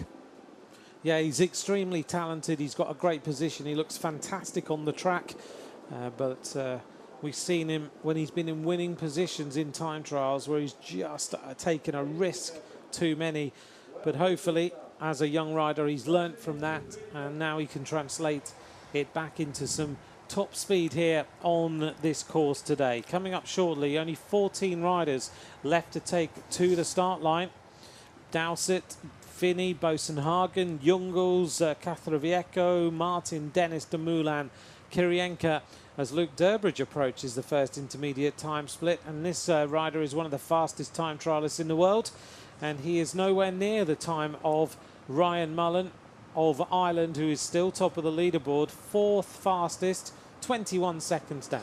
Yeah, just losing a little bit of time here through this middle section. But again, you know, he doesn't look under too much pressure, just sat there, goes for his drink, and just cooling himself off there. Well, if the Aussies are starting to feel warm out there, then you know that you know it's difficult conditions. But obviously, you put some water on you, and then with the wind blowing over you, that air passing over you, you get instantaneous cooling down of your extremities anyway. And a lot of that is a comfort thing. It's good for your head, and you know, it just takes a bit of pressure off you, because you will cook out there. You really will. You know, under this kind of condition, with this weather, the humidity, and the amount of effort, sustained effort, that the riders are having to do with a big plastic pot on your head, basically. Very little, you know, there's that way up. Do you want cooling? Because if you have extra cooling through that helmet, then often that can mean that there's a little bit more drag. But I think under these conditions, you were better off with a very slight amount of air going over your head, because you can see some very funny things that riders will do, and no doubt we'll see it come the weekend in the longer road races, where you do literally cook your head, and you know, some of the decision making can be quite funny. Well, we can analyse that at the weekend. Samoilo of Belarus about to finish, going to be outside the top riders here, probably around about 14th, 15th place. 14th fastest for Branislav Samoilo of Belarus, completing the course. Yeah, we were talking to David Miller before the start, weren't we? And he said that if you think about time trials normally, you've got trees and you've got a bit of shade and a bit of respite from the heat, but here you don't. You have nothing. It's completely open. Yeah, very little shade. There's the odd tree. Certainly, we've seen it on the circuit with a little bit of shade, but you're just in and out of it so quick. Here you can see it's so open. There's nothing, and so you've got the heat coming, the sun bouncing down on you, on your back, and then that reflects back up, and you get it straight up in your face. But here again, you know, slightly different position for the Swiss. But here we go. This Big is man from the States, Taylor. He is. Great to see him in these World Championships. This rider about to get started. And, of course, a silver medalist before, an under-23 world champion. And you have Taylor Finney of the United States of America about to get underway. And yesterday, the Americans won both the time trials. Can Taylor Finney bring another medal to his country? Well, fingers crossed for him, and certainly there'll be one or two people back at home wishing him well and hoping him, urging him on. Certainly has the potential, but I think he was probably a little bit disappointed with his Olympic Games, to be fair to him. 22nd in that time trial, which you know, he's certainly shown more promise than that. But we have to you know, go back to that injury that he had, an almost career-ending injury only a couple of years ago, that he is still on the comeback trail from, where he broke his leg. You look the scar he's got on one of his legs. It's absolutely incredible. Just please stay with us. Edvald Bosenhagen is about to get started now for Norway. Winner of Ghent-Wevelgem, a stage winner in the Tour de France, winner of Plouay. Another rider who's about to roll down the start ramp, and this rider, of course, we know he's a fantastic time trialist, a great rider to have on the front of a peloton to bring a breakaway back. Yeah, Edvald. Actually, if you Google Edvald, spell check came back as D-value. Which is pretty much, I think, what he has done over the years. Yeah. Showed such good promise early on in his Columbia HTC days. Yeah. And, you know, went to Team Sky, and I think he floundered a little bit. Again, he's gone back to Dimensions data. He's had 9 victories this year. Yeah. In very good form. His time trialling ability, I'm not so sure. 30th in Rio last month. On this sort of course, yeah, I'm not quite so sure, but he's here, and he's had a good year this year, and he's back. Yeah, he's getting back to his best.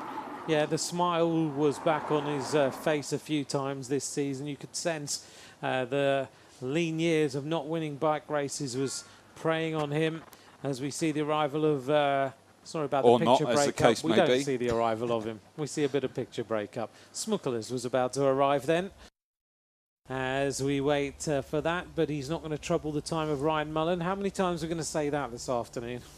No one's troubling him whatsoever right now. Not yet, but I'm fairly confident that they will later on. I don't think we're going to see the kind of thing that we've seen, especially with the juniors and certainly with the under-23s, where the earlier riders coming in are there all day long, but up to now, it's a really good ride and put pressure on one or two of the others, certainly coming out later on. This rider then gets started. Victor Campenet, the under-23 European champion in 2013, and was also, I think, Rob, second in the European Championships. Yep, and also second in the second in the Euros, and also national champion, like you said. So yeah, another rider in form this year. Good quality time trialist. Whether this course will suit him, we will have to wait and see, as the wind again is just changing a little bit of direction. It's now just coming up a little bit behind the riders, just from the opposite side, and it's more of a crosswind now. If there is still some wind on that long straight section down here towards the final part of the circuit, that wind is starting to just move around a little bit. Is that a good thing or a bad thing? No, that's a bad thing. It would have helped the earlier riders. Certainly Ryan Mullen would have had more of an advantage. If it continues to come round in that direction, then it could very well actually start to come up and across the left-hand shoulder and in towards the face of the riders, which, if it's got, even if it's only 2 or 3 kilometres an hour, that will still have an adverse effect for riders coming later on. But we'll just have to wait and see what happens. I mean, it's very difficult to see if there is any wind on that section because there's just nothing around. Let's get Johan Le Bon started, a stage winner in the Eneco Tour, twice a national time trial champion. He's from France. Talking about Ryan Mullen's ride, though, he will probably be sitting in the hot seat saying it's about time I had some luck in the World Championships, because every time he's been in with a chance of taking a medal in the under-23s, for example, he ended up riding in totally different conditions to the rider that won it. So he ended up in the pouring rain one year, a couple of years ago, compared to a rider riding in totally dry roads. Yeah, sometimes in fact if it's the rain, as long as it doesn't affect with your vision, one of the things you've got to look out for is, generally a more aerodynamic helmet has a visor, but if it rains and you've got conditions like that, obviously you don't really want the visor because your helmet can steam up. But sometimes it can actually help to have a bit of rain if it's a nice flat race. But if it's technical and you've got lefts and rights, obviously that's going to be a massive detriment, because you're going to have to slow down a lot more just to get yourself round those bends,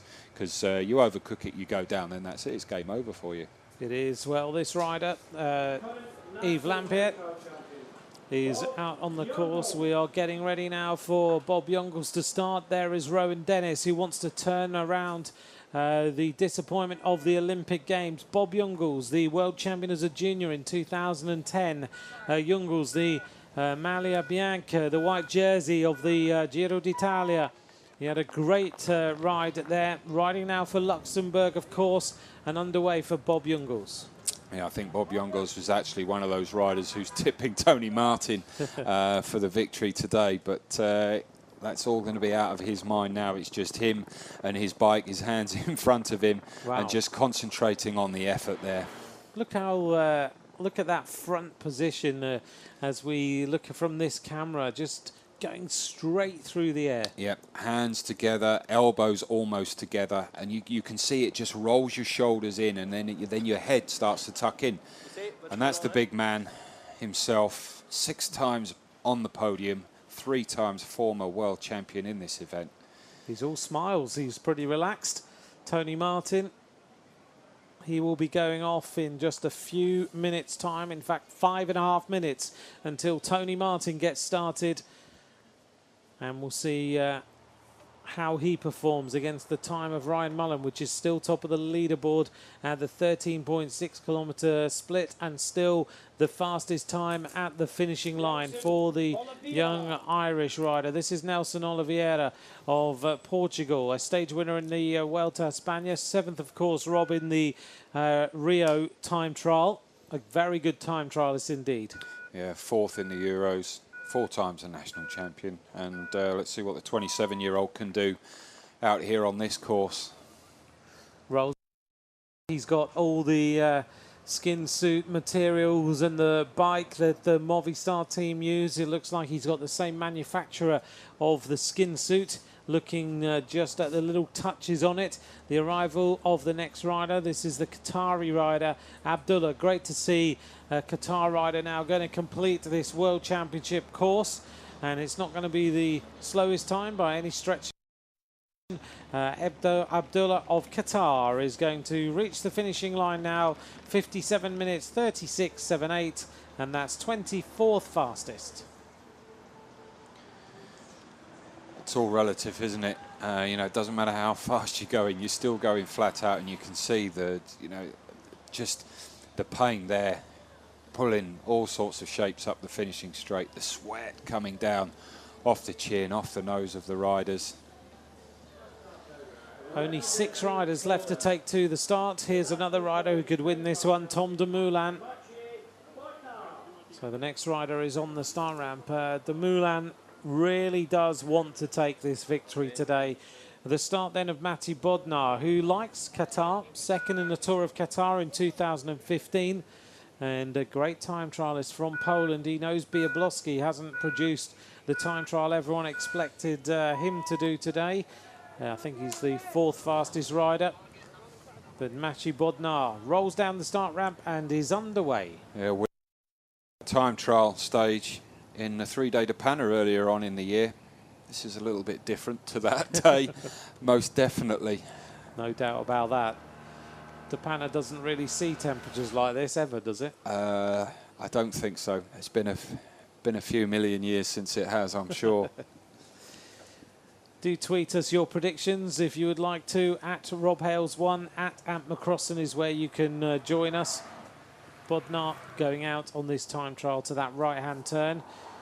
Just looping round before he goes out onto the long straight road down to the Pearl. We're getting no indication that any rider is going quicker than Ryan Mullen right now. So we wait to find out whether Tony Martin, Rowan Dennis, Tom Dumoulin and Vasyl Kirienka can go faster than the Irish rider. Luke Durbridge, Rob, 34 seconds down. A couple more seconds, you know, very, very deceptive, very difficult to see.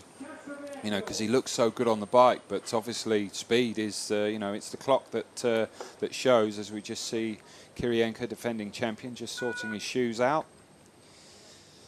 This rider was 4th in the Olympic Games. Jonathan Castroviejo, twice a stage winner in the Vuelta a España. 4th here in 2015. Can he remove this thing of finishing 4th and get himself a medal later on this afternoon? Jonathan Castroviejo, star rider, riding for Spain, gets underway. Yeah, rider with, you know, quite an extreme position. on his bike.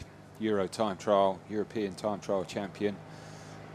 Sets himself up just very early on, straight down into position.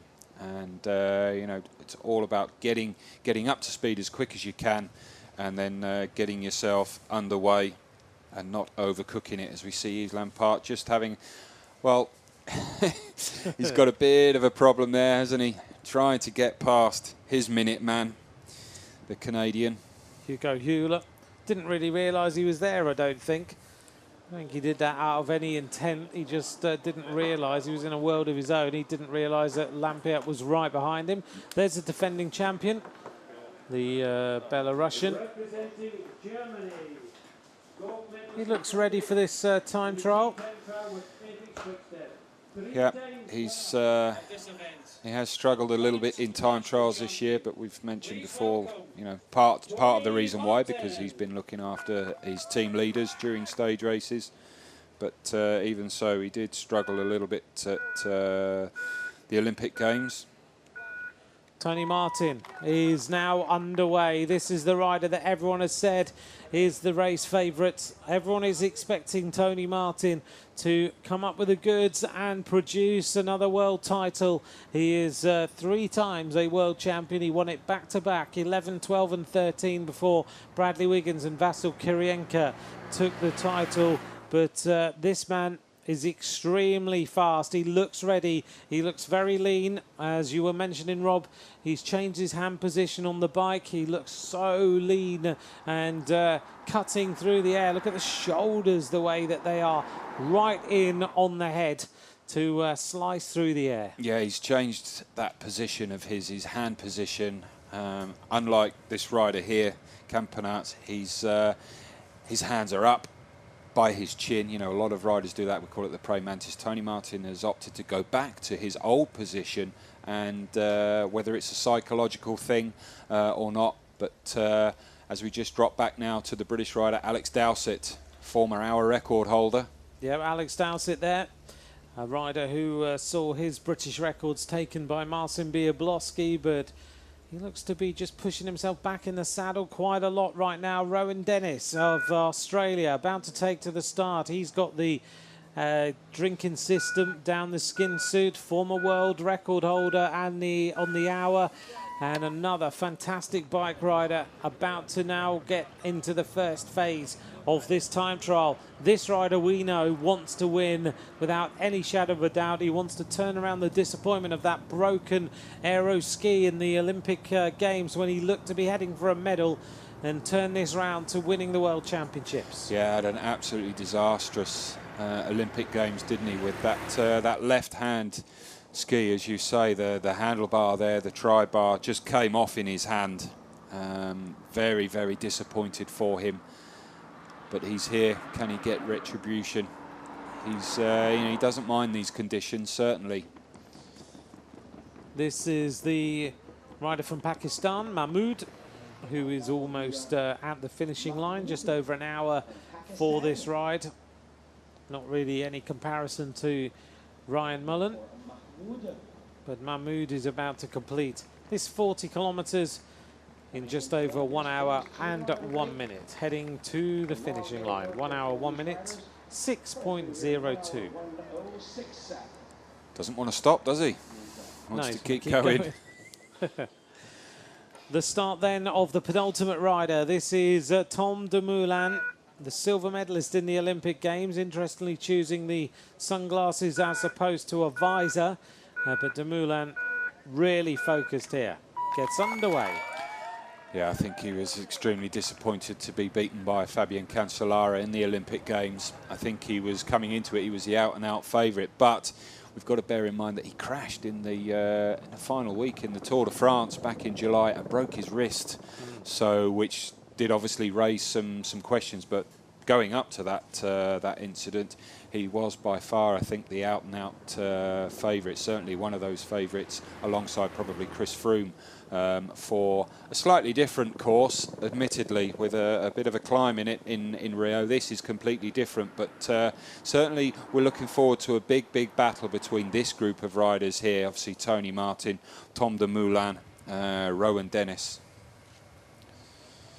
Well, let's see now as we get all the riders on the course. Only one rider left to start, and that will be the defending champion, Vasyl Kirienka, as to what is going to bring us over the coming 40-odd minutes, because we're going to know very soon who's going to be the world champion of the individual time trial. This is the Kosovo rider, Nua, who is about to finish this course. And a time of just over 58 minutes. Racing to the finish for Nua of Kosovo. And we'll stop the clock around about 58.5 minutes, 58.25, 3-4 for the rider from Kosovo. Any moment now then, the final rider starting. This is the defending champion about to take to the start. The Belarusian Vasyl Kirienka. When he won the world title last year, I think everyone was really pleased for him.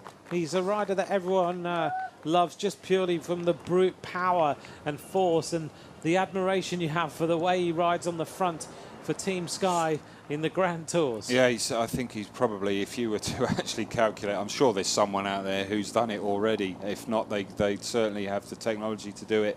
He probably spends more time on the front of the peloton than any other rider. Certainly in the summer in the Tour de France, he's the rider who's always there, you know, doing the hard yards, doing all that work for his team leaders. And yeah, it was you know, good victory by him. He has had a bit of a, in terms of time trialling, a lackluster season, you know, bearing in mind that he has worn that rainbow jersey. But can he get himself back to that kind of form? The arrival of Roglic at the intermediate point number 2, and he has gone through there with the 6th fastest time. Just to update you on some other intermediate points, Taylor Phinney has gone through the first intermediate time split, 4th fastest time, 9.92 seconds down. Anton Voroviev, 5th fastest time. Manuel Kinziato, 6th fastest. Primoz Roglic, 7th fastest. Luke Durbridge, 8th fastest so far. It looks like Jonathan Castroviejo is pretty close to the time of Ryan Mullen in the opening phase of this individual time trial. This young Irish rider has been in the hot seat for a long, long time now. But I think it's only going to be the big names who are going to get anywhere close to troubling him. But certainly we're going to see a real showdown on the run-in to the finishing line. The arrival of Smukelis of Latvia. 47 minutes has gone by, so he's going to be around about the 5th fastest time, maybe 6th fastest time for Smukelis of Latvia as he races to the completion of this race. Yep, the national time trial and road race champion of Latvia. Not quite able to push himself up there onto a podium spot, but good solid ride by him. 1:16 down. Asadov about to finish, just over 50 minutes. Some more predictions. Lawrence says Ryan Mullen, the winner. Tony Martin 2nd. Tom Dumoulin in 3rd place. And also Wendy says Rowan Dennis and Luke Durbridge. Shapiro says Rowan Dennis is a shoo-in. Forged in the furnace of many Aussie extreme summers. Well, I've spent a couple of summers out in Australia, and I can vouch for that. Shane Miller says, has the sock height rule ever been enforced, and is there a measurement jig? I have seen, I don't know whether you have, I've seen socks measured. Yeah, it's funny because when a rider's out there on the bike, as we just see Campanarts coming in 11th at that first time check. Yeah, the rule is half of your leg, 50% of the way up, and the measurement is taken from your ankle bone up to your knee, on where your knee bends. And so obviously it comes halfway up your calf, but certainly some of the riders you look and you think it looks way past that. But you know, it is actually, they will measure it, they should be measuring it. That is the rule, and it should be enforced most certainly. This is the arrival then of Yves Lampaert. I think he's going to be one of the fastest rides we've seen so far. You can see the speed as he goes round that right-hand turn. Yves Lampaert has caught the rider in front of him by the looks of things as he makes his way to the finish. Hugo Hewler trying to stay with him. Yves Lampaert past the time of Ryan Mullen, and now he needs to beat the time of Jos van Emden, Lampaert of Belgium. This is going to be a respectable ride. It's going to put him into the hot for a little while for sure.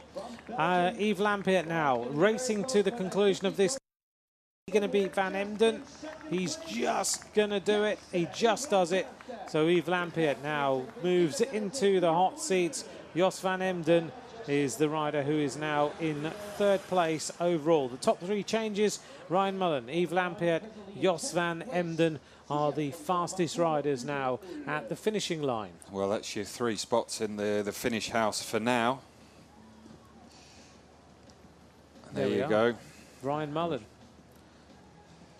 Just looking at he's in a world of his own right now. Another rider using up his data on his phone. He is. I think the Qatar mobile phone company will be making a fortune this week, the amount of data these riders are using. Just looking at other split times, Taylor Phinney we mentioned, 4th fastest. Jos Van Emden had the fastest time at 26.4, but then faded away a little bit.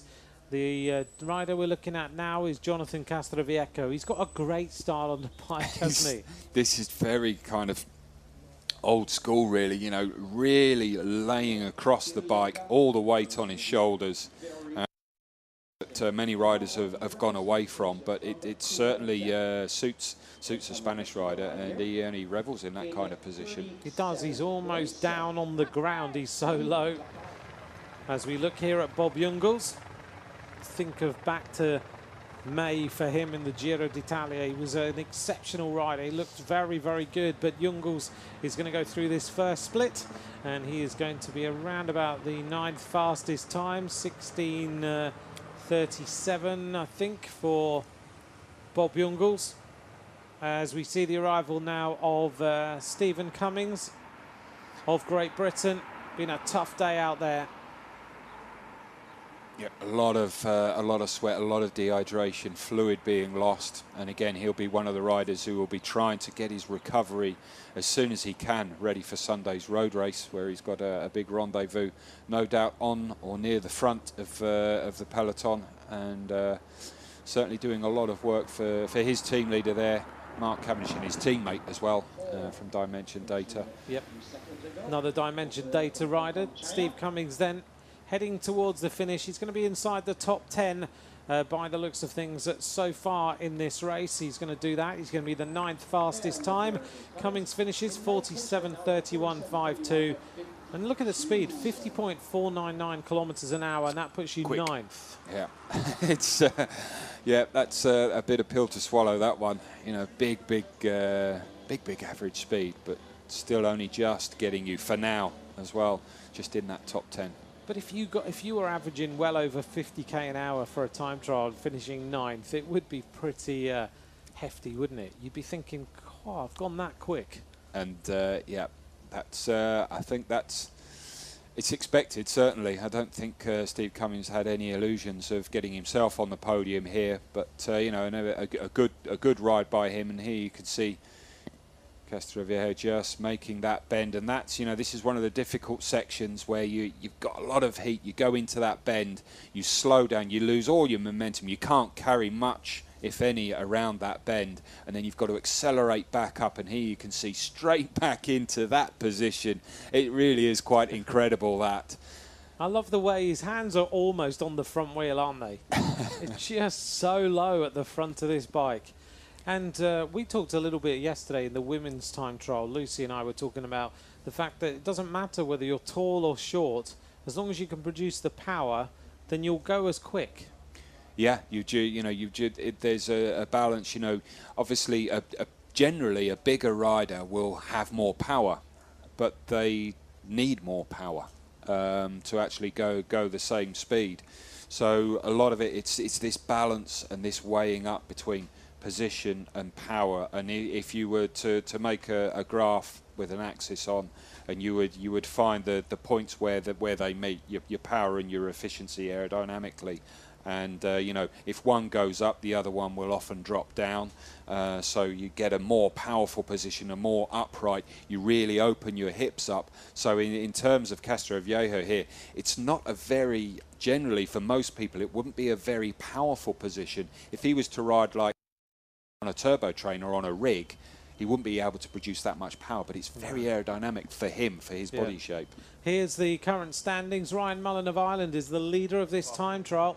He is in the hot seat with Yves Lampaert and Jos van Emden. Ryan just working away on his phone, updating everybody on exactly what's happening here in Qatar. What a time to play Pokemon. Exactly. There surely isn't a Pokemon around that hot seat. Looking here at Vorobiev, the Russian rider, 44 seconds down. Lawrence McIntosh thinks the conditions have changed since Ryan Mullen rode. I think we're kind of giving that indication right now as we see the arrival of Jack Bauer out on the course. Bauer hasn't been setting fast times, but he looks like he could maybe just sneak inside the top 10, the New Zealander. And just behind him is the rider that I think he's caught, which is Navadauskas, and Bauer 10th fastest, 47.47, 3.6. Navadauskas is going to be around about the 49.5 minute mark as he hits the line, 49.26, 9.3, 19th fastest. The conditions have changed a little bit. Yeah, we've seen it. They've drifted just a little bit over the course of the race, and that's generally the thing, and it's often the luck of the draw. But there you can see Jack Bauer just fighting his way up to the finish, and that's good solid ride by him. And obviously had a nice catch as well with Navadauskas in the latter parts of the race just to help pull himself out there. Here's the arrival then of Luke Durbridge, the Australian rider, trying to get to the line inside the top 6 riders in this individual time trial. Luke Durbridge is going to arrive at the line now in 47.11, and that is 6th fastest. I think Luke's going to be disappointed with that ride today. Yeah, I think Turbo Durbo blown a gasket just a little bit there. Here's the arrival of Tony Martin. What a ride. The time to beat is 16:13.56. Tony Martin is going to arrive there. Is he going to obliterate the time of Ryan Mullen? The answer is, as he hits the line, he does. 16 minutes 5.96, 7.6 seconds faster by Tony Martin. Yeah, and I think it's fair to say that Tony Martin, of all the riders out here, will be one of those top riders who will be able to get himself round here very evenly paced, and not misjudge it. Let's certainly, for his sake, hope that, because that is a quick time. As you can see him just take a drink, go straight for that very efficiently, not using too much time. You lose a very, very slight amount of, you gain some aerodynamic drag, which will slow you down, but it's barely measurable, to be fair. But you can see him straight back into position, his number pinned on, very low, just down the back, out of the way, and his radio, and he's got a hydration system on there as well. So many of the riders opting to use both.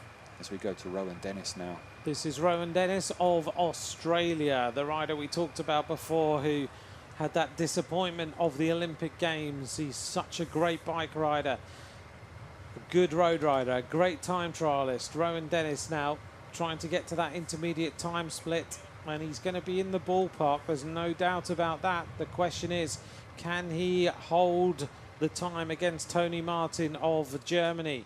Rowan Dennis then arriving at this intermediate time split. The time of Tony Martin is going to go by, but it's not going to go by too much. But interestingly, the time of Ryan Mullen might go past. So Rowan Dennis arrives at the checkpoint, 4th fastest, 16.16.31. But he is a rider who can measure his effort that you've talked about, Rob. He generally goes out steady and accelerates really, really hard as the time trial continues. Yeah, 10.35 seconds. That's a good start by Rowan Dennis. And, he, again, a rider who we know can measure his effort. So good quality opening first part of the race there for Rowan Dennis. Rowan Dennis looking good, 4th fastest. Tony Martin the leader. Just an update, Alex Dowsett's just gone through the 26.4 kilometre point, 8th fastest time for Alex Dowsett, who looks now to be increasing his tempo, and he is a rider who is extremely good at controlling his tempo, and Taylor Phinney now has gone third fastest through the 26.4 kilometres. So the two riders who are out on the course who are looking good, Alex Dowsett and Taylor Phinney, both looking strong, Rob. And those two riders, previous teammates when they were under 23 riders. Yeah, they were, and so they know each other very well. They won't really probably know too much about what's going on with each other out there at the moment, but Phinney 13 seconds, just outside 13 seconds off the quickest time there at 26.4 so far. But obviously with more riders coming here, we can see Dumoulin losing a little bit of time here to Tony Martin. This is a surprise then. Tom Dumoulin has opened up by the first time split with a time of 16 minutes, 27.36, only the 8th fastest time. He loses 21 seconds to Tony Martin over the opening 13.6 kilometres, and he loses 14 seconds on the second place rider, Ryan Mullen, and 13 seconds on Jos van Emden, who's in third place. Yeah, I don't think Dumoulin will be overly happy with that. But, again, we just don't know. Is he really holding something back? And it's, first time check, second time check. Yes, they're a guide. But the all-important one is obviously this one here that Gruzdev's coming up to now, the final one to stop the clock. This is Gruzdev, the Kazakhstan rider. 48 minutes 40 is the time that he is looking at right now. As he races to the finish, he's going to stop the clock. 48.47.38, 21st fastest time. We await the arrival then of Vasyl Kirienka now to the intermediate sprint. It is a sprint. Well, I wouldn't sprint like that's pretty close. Look at this. Wow. Kirienka 16.826, 2.3 seconds down on Tony Martin. Well, we question, did he have the form? Kirienka is in the ballpark. He's there. He's in with a chance here against Tony Martin. Oh, well, was Tony Martin getting that coming over the radio, because 2.3 seconds in the opening 13.6k. That rider there from Team Sky, that's a good opener, and proving that he is, at least at this point, back to his best, the rider from Belarus. Yeah, he looks very, very good, doesn't he? Very comfortable on the bike, putting the power on. The former ski jumper coming into the finishing line, Primoz Roglic of Slovenia. What sort of time's he going to produce? I thought he might be one of the riders who would be in the top 5 or 6 places. I don't know if he's going to beat the time here of Luke Durbridge. But it's looking okay for Roglic, but he's not going to be anywhere near the winning time. And I wonder that winning time could be underneath the 46-minute mark by the looks of things. But Ryan Mullen still produced a great final phase of this time trial, and that might have been the strategy that's paid off. Roglic then, 47.29.05, 10th fastest time, pushes Steve Cummings down to the next point. And the arrival here of, well, that was the replay. There we go. But yeah, I think whatever happens from now on, I think Ryan Mullen should be happy with his ride. Should be really proud of the way he rode that time trial, because anything that happens now, there's only going to be big names who are going to beat Ryan Mullen. Here's the update if you've just joined us. The young Irish rider Ryan Mullen is the leader of this individual time trial, 46 minutes and 4.74. Yves Lampaert second. Jos van Emden is in third place. Biablowski holding 5th place. He'll be disappointed. He wanted to win this time trial, but he's still up there in the top 5 places. These are the riders who are in the hot seats right now. Jos van Emden also in the hot seat, Yves Lampaert, but this young Irish rider, a great performance by him, so aerodynamic. Gave it absolutely everything he could. Yep, and that was a grimace, I promise you, not a smile as he crossed the line there and just tried. Now he's smiling. Yeah. What is he thinking right now? Because this young Irish rider has beaten some huge names, and we have got only around about half an hour till we know who's going to take this victory. Ooh. Oof. Tony Martin's looking good. He is. The Panzerwagen, he's going full gas at the moment, isn't he, on this big straight section. Apparently his usual 58 tooth chainring on the front, so if that's news to people they don't quite understand, it's big. It's huge. It's a big gear that he's riding as Nicolas Roche just comes in. Nicolas Roche finishes, shakes his head. Didn't enjoy that at all. Takes his visor off just to try and get some airflow across his face, so he can't emulate his Irish teammate Ryan Mullen. I think the way Nicolas is, though, he'll be very happy with to congratulate the performance of Ryan Mullen and know that he's still there in the hot seats after a long time. Looking down on Vasyl Kirienko, look at that, it's rock steady. There's no movement at all. He just churns the gear over and he will just be concentrating. Just wants to get there and wants to defend this title against Tony Martin. Yep, just measuring this effort out, and well, he's on the same kind of time level with Ryan Mullen, so still he is there. Just losing a little bit, but you know, just measuring that effort. So is Tony Martin there. Yeah, Tony Martin had got a big chainring, allegedly a 58 on the front there. You can see it is a bit of a monster, but he's turning it round quick. Big high cadence. The pedalling stroke on Tony Martin is just exceptional to watch. He just churns the gear round with so much ease. The arrival then of Vorobiev of Russia. This looks like a good ride here by the Russian rider. He's got 500 meters to go though, so still a little way to go to the finishing line. May well be dropping back and outside the top 8 or 9 riders for Vorobiev of Russia. Only 17 riders now left to finish. And as the time clicks through, so we start to see the possibility of Ryan Mullen getting a medal here in these championships. Getting closer and closer, isn't it? If he doesn't, then unfortunately he's going to have a last-minute disappointment, because it's going to be right down to the wire with the final riders as Vorobiev just finishes a minute down. Next rider should be Manuel Quinziato of Italy coming into the finish. Yep, Quinziato, Stefan Kung, Alex Dowsett, Taylor Finney. We know that Finney's going fast. We know that he's very close to the time of Ryan Mullen. The question is, can he find a little bit more speed on that final run in? Dumoulin needs to definitely find some more speed, because right now he is not on the money as far as the time is concerned. But we know Dumoulin is so able to control his effort, control his ride. He'll know exactly what's going on. He'll know what he needs to do. A good question.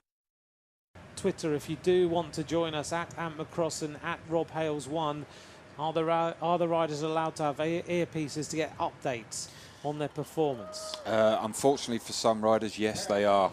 And some of those updates won't be good news, I'm afraid. But yeah, they will be getting time checks from their driver, from their team director back in the car following them.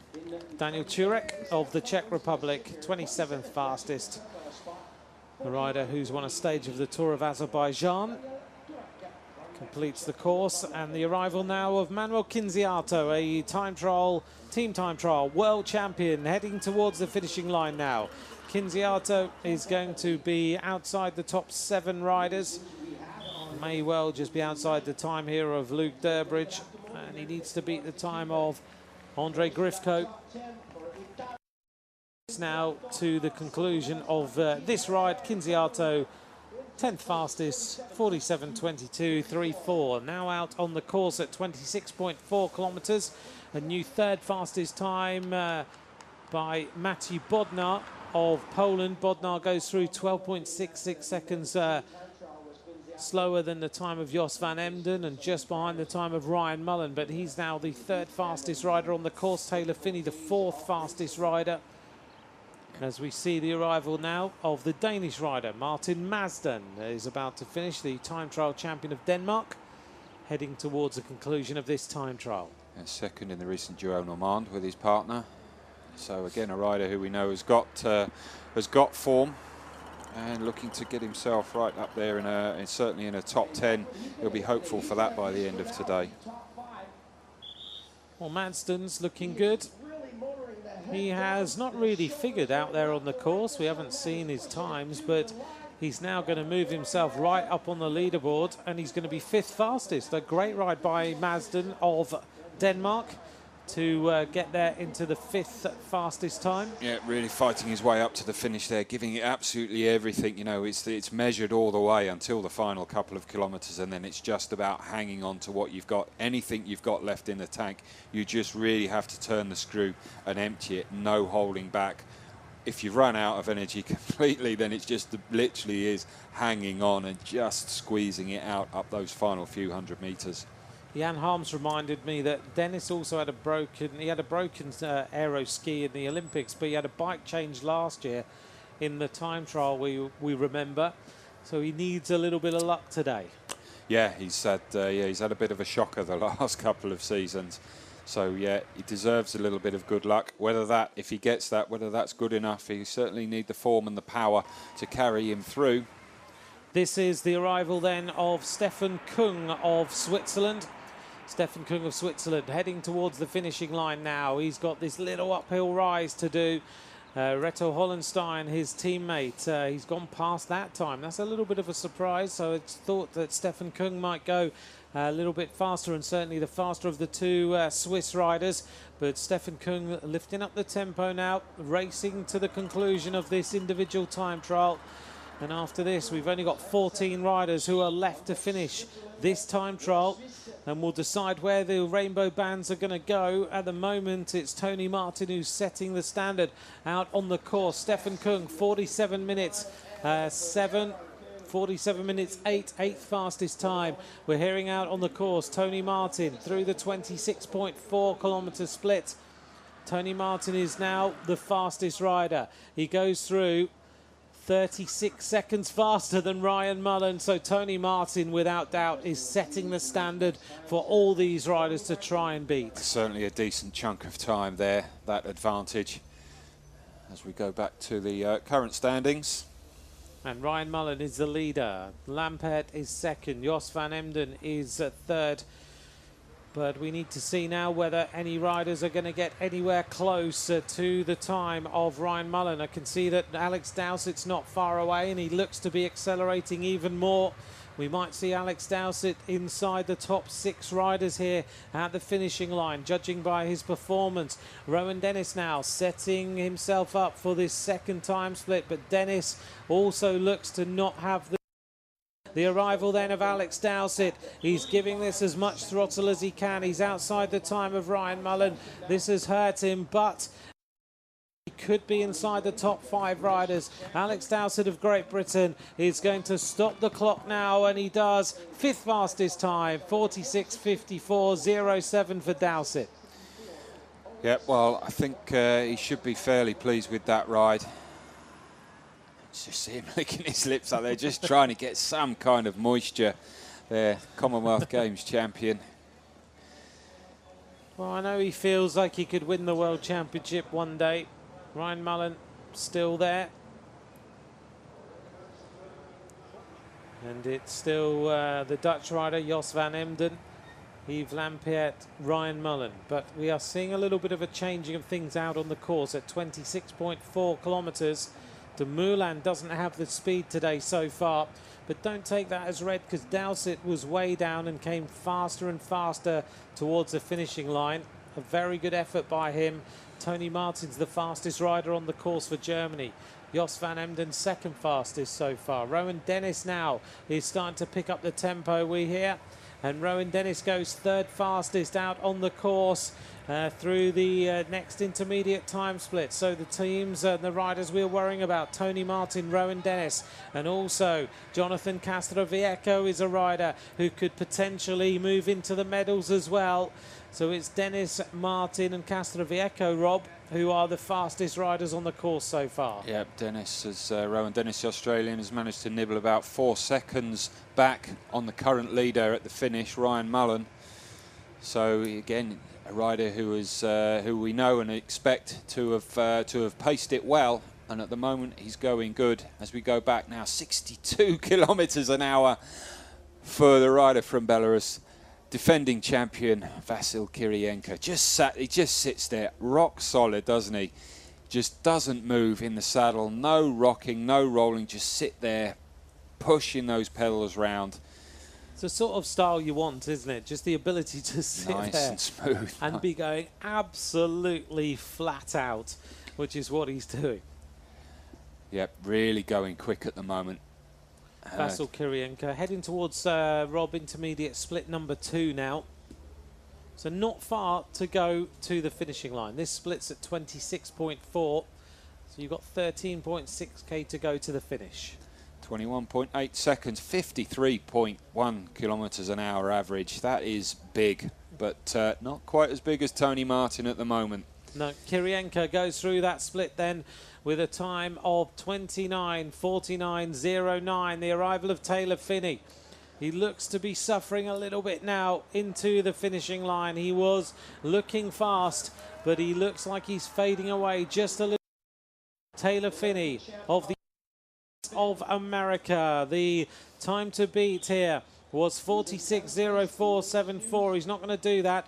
Ryan Mullen will be his teammate next year on Cannondale Drapac. Taylor Phinney then finishes in a time of 47.4.67, 8th fastest time for Taylor Phinney of the United States of America. Well, I think we'll probably be a little bit disappointed with that, Taylor Phinney, but you know what, bearing in mind the condition that he's come from, 22nd in the Olympics, which certainly was a disappointment, I feel, but he's improved on that, so that's a good ride, I think, by Taylor Phinney. All the riders are through 26.4 kilometres. That is Tony Martin, the fastest time. Vasil Kirienka, second fastest. Jos van Emden, third. Rowan Dennis, fourth. Ryan Mullen, fifth. Kostreverko is sixth. Bodnar, then Phinney. So who's got it in the legs over the closing phase to take a medal? And what is Dumoulin doing out there on the course? Is he accelerating? Or is he slowing down? That's the big question.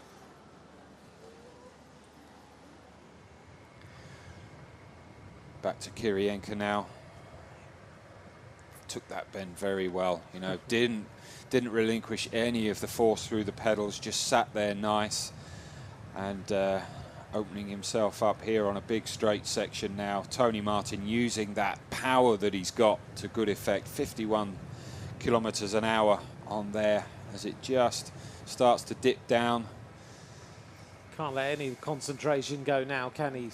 Nearly a minute on Mullen. That is a very, very good ride by Tony Martin.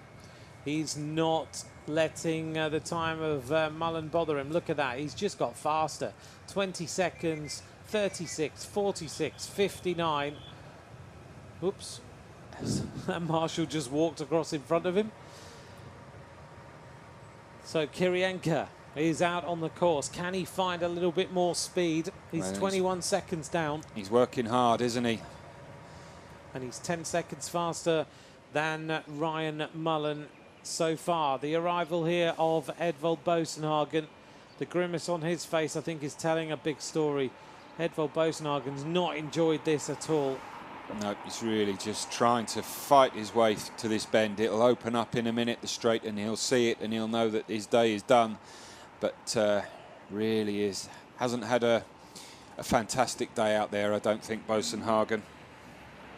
Probably a good time for a question from Andy Mack, who says, do you think it's good to do the team time trial? Does it have a positive or a negative effect on a performance today? I think generally for most of the guys, it's it's a positive effect for them. It gets them here, it sets them up. A lot of it depends on how much time they've spent out here. Some people like to be away from home a lot longer and be within these conditions, and certainly they would have if they were out here for a few days, 4 or 5 days, maybe a week even, before the team time trial. Then it would give their bodies a little bit more time to adapt, especially for guys coming from Europe. So generally it will be of a benefit for most of the guys. The arrival of Victor Campenet, who's going to be outside the top 12 riders. Coming in now to complete this 40-kilometre time trial. This is the World Championship, the individual time trial for men, and Victor Campenet is going to be outside the top 17. He'll be 18th, 47.33.99 for that rider from Belgium, the under-23 European champion, just 3 years ago. And now we have only 9 riders left to complete the course to decide where the medals are going. It is a nervous wait for Ryan Mullen of Ireland. I think it's, as we go back to the 3 guys currently on the podium position, I think it's fair to say that all things being equal, Tony Martin is certainly the man who it's his race to lose, but there is a huge, close, tightly fought battle for 2nd and 3rd at the moment. Yeah, I mean, the riders who could take the medals, Kirienka, Rowan Dennis, Ryan Mullen, Castroviejo. It's all possible that Mullen could get a medal. He might end up being just outside them. But Tony Martin, without any shadow of a doubt, is the fastest rider on the course. He's just getting faster and faster all the time. 109 now, yes, ahead of Mullen. Another 10 seconds. Since we saw him last on this same bit of road, 10 seconds he's taken out. So he really is, he's flying now, Tony Martin. He's not, certainly not holding anything back. He can't, but he's paced it well and is still able to deliver more and more power. This is the arrival then of Bob Jungels, the Luxembourger. A great potential for a Grand Tour victory in the future as he races into the conclusion of this time trial. He's caught Johan Le Bon, who is just behind him, wearing number 9. Bob Jungels outside the time here of Ryan Mullen. So the Luxembourger is going to complete his individual time trial. The pain can stop any minute now for Bob Jungels. Could be looking at a potential top 3 here if he can. No, he's outside the top 4 now, riders now for Bob Jungels. It's so close at the top here. Yeah, good ride by Jungels. Another one of the riders who's performed earlier on in the week in the team time trial. Just pops himself ahead of Alex Dowsett, but he had a good catch as well in the latter stages there by with Johan Le Bon, the French rider. 7 riders left to finish to decide where this world title is going, but all the indications are that Tony Martin is going to be the fastest rider, but he's obviously got to get himself here to the finishing line. He had a year that he doesn't want to remember as far as time trialing is concerned, but it can all change on one day. Tom Dumoulin, meanwhile, wonder what's happening out there on the course with him, because you would expect Dumoulin to be figuring, and he hasn't figured yet. Nope. I think he's really off the boil, isn't he, at this point in the season now. Let's not forget he is coming back from that injury that he sustained on his wrist back in the final week of the Tour de France. A very disappointing for him. Still a silver medal, but admittedly, but still I think a big disappointment at the Olympic Games, coming in as one of the pre-race favourites. But here, not able to carry that form on and build on it. Well, Castroviejo is accelerating now. There's a possibility he can put himself on the podium. He always does this. He did this in Rio and he just didn't quite get there. He was the 4th fastest rider in Rio. And now Castroviejo has moved from 6th fastest at 26.4 kilometres to be potentially going ahead of Ryan Mullen. Is this going to be the rider who beats Ryan Mullen? Look at this. He's very, very close to that time. Well, we were mentioning earlier about is it about power or is it about technique? And basically having really good skill on the bike. Some have more than others, and there you can see in this latter stages through those bends, Castroviejo really able to put that skill to the best of his ability, and that's where you can start to gain, just small handfuls of seconds, which ultimately at the end of this race could mean a medal or not. Nelson Oliveira then, another teammate of Castroviejo, as he completes the course. Behind him is Matti Bodnar. Bodnar now racing to the finishing line with what is going to be a great ride. Bodnar, is he going to go top of the leaderboard? He has really powered his way into the finishing line. The first rider under 46 minutes. Matti Bodnar is top of the leaderboard. That was a fantastic final run-in to the finish. He took back 40-odd seconds in the final run-in to the conclusion of this time trial. Where on earth did Bodnar find that from in the latter stages? Absolutely amazing in that those kilometres really did stretch that out. And there you go, it's a change at the top. And unfortunately for Ryan Mullen, the Irish rider, he moves down is that ultimately going to move him off the podium completely? Could very well do. What a ride by Bodnar. He was way down on the time of Ryan Mullen. 40-odd seconds he took back in the final phase of this time trial. But is this the man now who's going to change the guard at the top of the leaderboard yet again? Jonathan Castroviejo, look how hard he is working. Another Movistar rider trying to find a little bit more. Just almost kicking that bike forward to get to the finishing line. 45.59.76 is the time to beat of Bodnar, and he's not far away now from the finishing line. He can't purely finish fourth yet again in a time trial. Jonathan Castroviejo, it's going to be close, but he looks like he's going to get there. He's going to lift it a little bit more. Is he going to do it? The line is coming now. 50 meters to go. He hits the line now. 45.53.90. Top of the leaderboard. Castroviejo is in the hot seat, and just behind him now, Tony Martin now arrives. Look at the time of Tony Martin. 44 minutes 37 goes by. Now going to obliterate the time of Castroviejo. Hits the line in 44.42.99. That's got to be the winning ride. Minute and 10. Amazing, absolutely amazing. Well, what a rush there to the finish, and those three riders all coming together. And well, it is unfortunately for Ryan Mullen. He pops himself off that podium.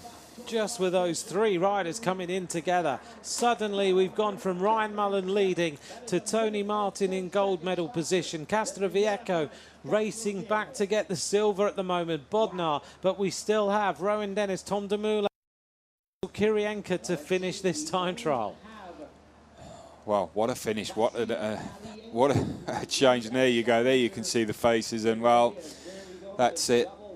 We're back off to the hotel. But, you know, we did say for Ryan Mullen, the Irishman, I think it was anything else was going to be a bonus just to sit in that hot seat for so long. As we go back to Rowan Dennis now, really mauling that gear round. Got good power still, but has he got the speed?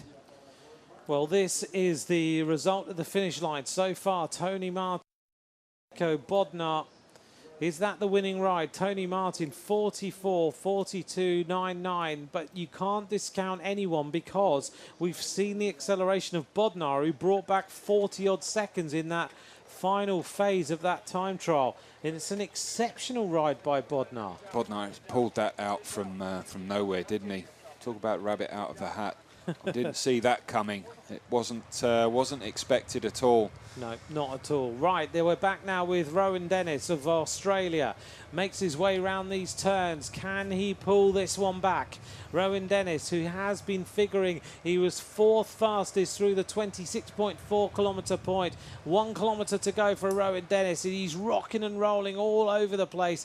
He's in a big gear. He's giving this as much as he can to try and give himself a medal here. Rowan Dennis of Australia, those legs look like they are really hurting now. The sweat is absolutely pouring off the Australian. Yeah, and it looks like he's coming in for around about 5th place at the moment as he comes to the finish, just off the podiums, I feel. Not quite in sight yet here at the finish line. He's got this big open right-hander here to make his way through, but he's not giving up. He's fighting all the way to the line, but I feel he's going to be just outside the medals, unfortunately. Rowan Dennis heading to the conclusion of his individual time trial. He hoped for much, but I don't think he's going to get in the medals, the Australian rider. He'll go away during the winter, and he will come back, I'm sure, with the power that this rider has got, and win some big time trials. 5th fastest for Rowan Dennis. That's been a hard day on the bike. Yep, gulping the air in there. Can't come off those bars. He just lies there across the bike, trying to recover, gasping for the air. And that was a big, big effort. Looked so promising from the start, but just started to fade near the end. Only 2 riders left to finish. Tom Dumoulin, Vasil Kirienka. Kirienka now is into the final run-in to the finishing line. He's got to beat a time of Tony Martin, 44.42.99, and he is still riding at well over 50 kilometres an hour. Don't discount Kirienka coming back to win this time trial, or at least getting the medals. Castrovieco's got to be happy. I think he's going to get a medal this time. Matti Bodnar may well be a rider who could drop out of the top 3, but let's wait and see. All the splits show us that Kirienka isn't going to beat the time of Tony Martin, but we know what Bodnar did, Rob, over that final run-in. Well, it looks like Kirienka could very well be riding himself into a podium spot, quite possibly the silver medal as well, but I really don't think that he's going to be able to accelerate as much as he needs to be able to topple the German Tony Martin. Way off the pace now, considering his expectations, I feel, and certainly on paper looks like this is a disappointing ride for the Dutchman. Yeah, it just hasn't been his day today. Tom Dumoulin just suffering his way to the line. He's going to be outside the top 6. Well, at some point that injury that he had and the rehabilitation coming back so quick has got to pay, and maybe today it was. Well, that's the thing, you know, he had to come back quick for the Olympic Games only a couple of weeks after that injury that he picked up, and I think that's probably had a massive knock-on effect for his form here. He crosses the line, 10th fastest. It's not been a day for Tom Dumoulin. But here's the arrival of Vasil Kirienka. He's not going to take the gold medal, but can he take the silver? Tony Martin is the world champion. Vasil Kirienka hits the line, silver medalist. 45.28.04. Tony Martin is the world champion. He takes the victory. There he is. What a win by Tony Martin. The man's back. He's got it back. That's 4 world titles now. He lent it to Kirienka for 12 months. But unfortunately for the rider from Belarus, he had to hand it back to the better man. Well, what a day. The Germans have had a great World Championship so far. He's ecstatic with that victory. He put in so much work to win that world title. Tony Martin takes the gold. Vasil Kirienka takes the silver. Castrovieco, I'm really happy for him. 4th so many times. He takes the bronze medal. Bodnar takes 4th. Ryan Mullen, the Irish youngster, takes 5th place in the Elite World Championships, having led all the time. That is a stunning ride by Ryan Mullen of Ireland. Incredible ride by the youngster from Ireland. Just off the podium there. But today, it's all about that man. He looked calm, he looked comfortable and relaxed in the hotel yesterday. And he can relax now. It's all smiles, and rightly so. Yeah, he's come back. Last year he was so disappointed. And he was beaten by Wiggins in 2014. He was 3 times the champion from 11 to 13. And now he gets his 4th. He equals the record of Fabian Cancellara to take the most victories in the World Championship time trial. He's dealt with the heat very well indeed. He's acclimatized exceptionally well. And here is the rundown of the top 10. It's Tony Martin who takes the gold. Kirienka takes the silver. Castrovieco takes the bronze medal. The top 10 made up of Bodnar, Mullen, Dennis, Lampiet, Van Emden, Hollenstein and Jungels.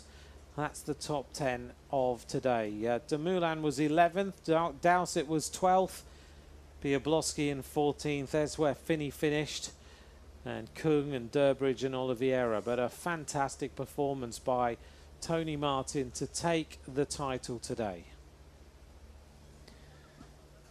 Well, it was all at the finish, wasn't it? It was all at the back end. It was. You and know, all together. Yep, get that time. Didn't have time to draw breath, and then the time was going up and up. Well, the time was coming down, the speed's going up and up. And, well, what a finish to today's time trial. Yeah, it was. It was a stunning finish. Suddenly we went from Ryan Mullen leading to the ride of Bodnar, which was the big surprise over that final part of the time trial. Castrovieco, a great performance by him. He just accelerated so well into the finishing line. But Tony Martin never in doubt, really, all the way through. Started off 20 seconds, 40 seconds, a little bit faster, well over a minute. He's so pleased. so much. Thank you. Wow, you're so strong, man.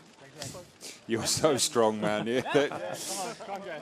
I gotta miss you, man. I gotta miss you. Oh, they're going to miss each other. Good teammates. Enjoy it. Yves Lampert, the Belgian rider, congratulating former teammates. Tony Martin moving to Katusha Alpecin for next season. All smiles from Patrick Lefevre, and I wonder what he's thinking because he's about to lose the fastest time trialist in the world. Should have had deeper pockets, shouldn't he? Exactly. That's what it's all about. You know, it's ultimately, you know, this is about your nation fighting for your country. And there are one or two sport directors from Ethics Quick Step. There's a couple of them there. They'll still be happy for their rider, Tony Martin. And there you go. But yep, next year it'll be pastures new for Tony Martin. He's moving on. Yep. All congratulations from all the team. Well, they've shared an awful lot of time together. He's been with Ethics for a long, long time. And he's gone to Katusha for next season. We're going to hear from him in a minute.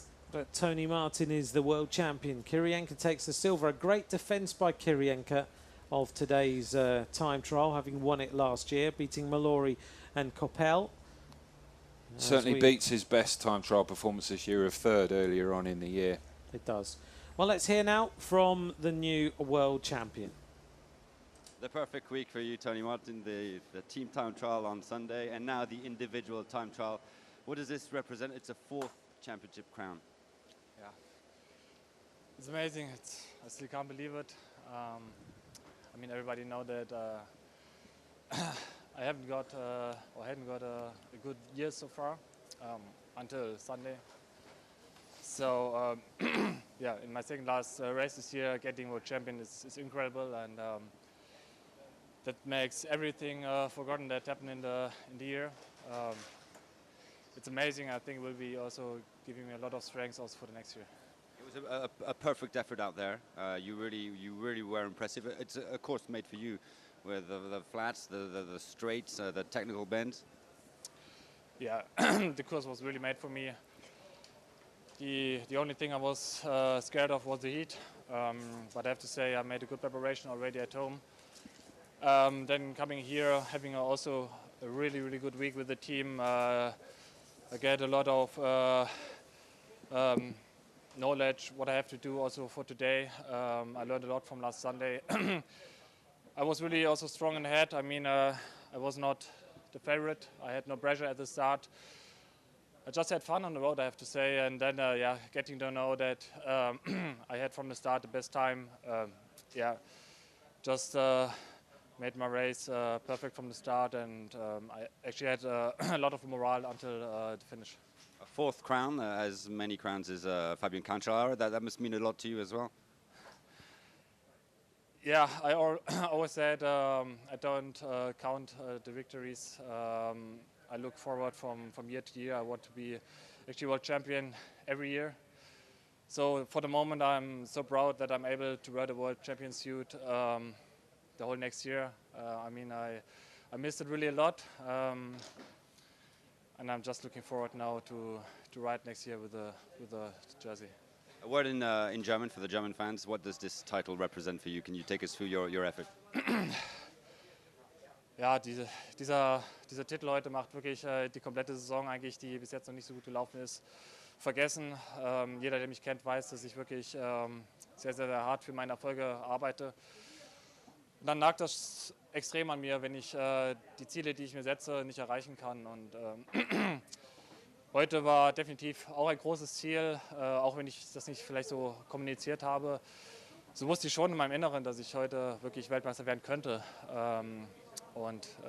Ja, dass ich das jetzt wirklich auch so umgesetzt habe, macht mich verdammt stolz auf mich selbst und gibt hoffentlich auch ein ganzes Stück den Leuten zurück, die das ganze Jahr für mich gearbeitet haben. Und ja, jetzt kann ich wirklich erlöst noch das Rennen am Sonntag gestalten oder fahren und dann wirklich mit einem guten Gefühl auch in Urlaub gehen.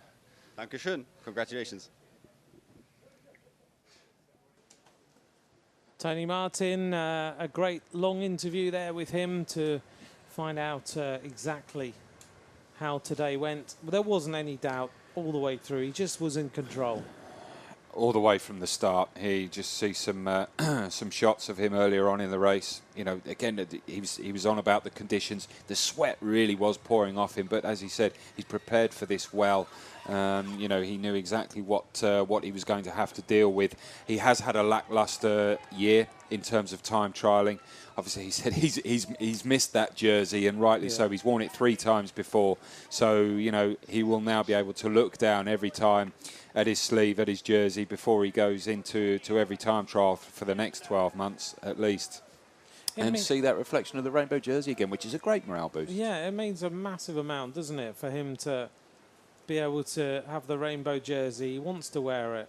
He's just saying to everyone, just let me get past. There you go. I think he's fairly confident, and it's going to take more than waving your arms to slow that man down. Yeah, he just... Never lay your bike gear side down. Exactly. Mechanics say thanks very much. Hey, change of teams, change of sponsor next year, someone else's bike next year. Well, just shows how much it means. He wants to be world champion every year. He doesn't count the victories. The mechanic will be counting the scratches at the end of that, for sure. Wow, a very good day for the Germans.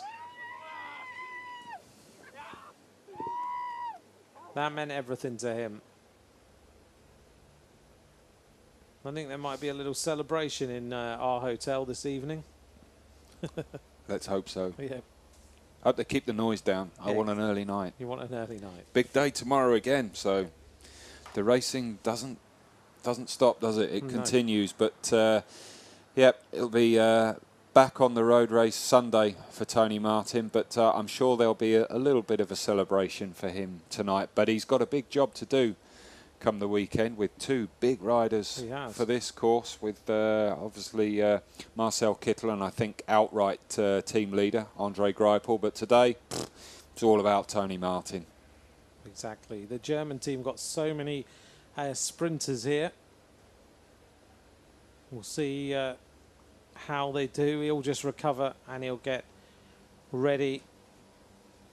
Tony Martin, great day for him. Rowan Dennis saying just wasn't his day. His power was 30 watts less than what he was holding on Sunday. So that's you know, that's a big chunk to have just missed out on the podium. That would certainly have put him just above Castroviejo if he was able to hold that, but ultimately it's what you can deliver on the day. So yeah, there will certainly be 1 or 2 people scratching their heads and a little bit of disappointment for many. Kirienka, I think he'll probably be happy that he's got himself back on the podium. You know, it wasn't like a handful of seconds, was it? 45 seconds the advantage for Tony Martin, but here we've got the bronze medalist finally on the podium, and a very well-deserved medal for him. Yeah, Jonathan Castroviejo, the bronze medalist. Here's Vasil Kirienka, silver medalist. Look at the effort. And Tony Martin, the world champion for the 4th time.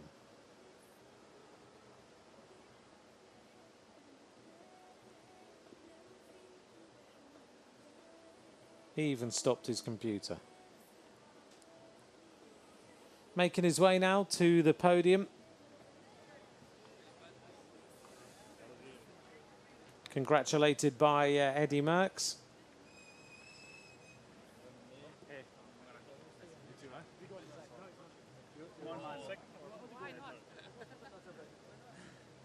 Just checking what position he got.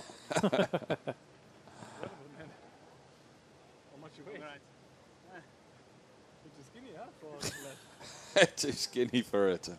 Well, that's the thing. It's you know, are you a big, powerful rider where you've got an awful lot of power, a lot of force through the pedals, but you need that power, as opposed to the smaller riders. Castroviejo, we were talking about his position. You know, he obviously doesn't have a lot of power on a rig, on a static rig.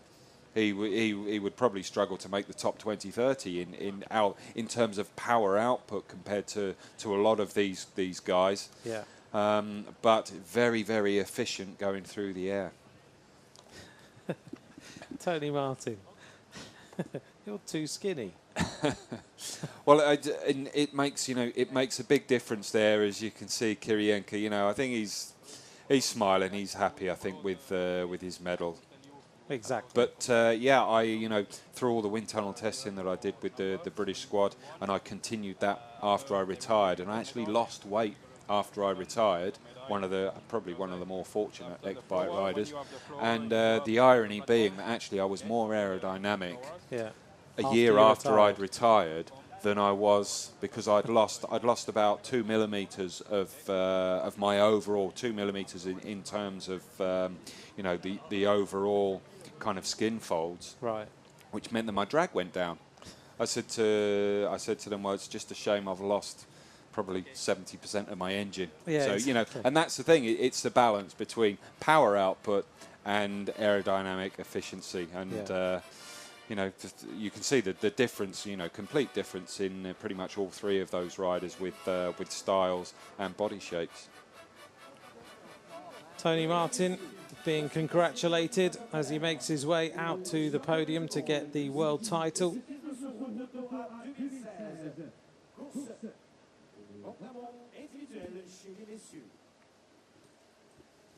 Ladies and gentlemen, the medal ceremony for the UCI Road World Championships. Our final time trial then, as we wait now to present the medals. Bronze medalist representing Spain, Jonathan Castroviejo. Jonathan Castroviejo is the bronze medalist. UCI Management Committee member, Monsieur Jose Manuel Perez.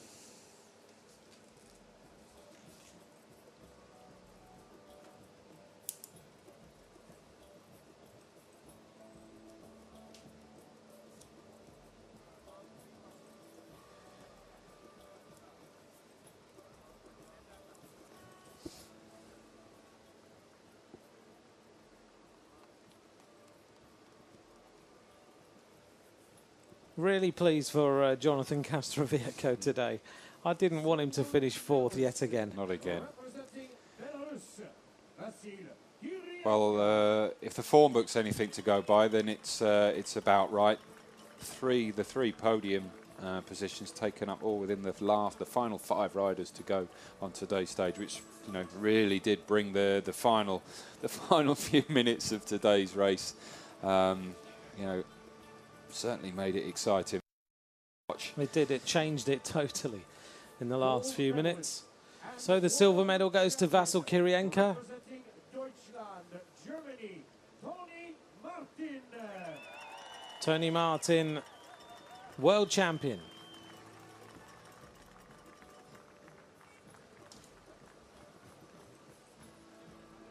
Well, he'll be able to wear the rainbow jersey next season in all the time trials.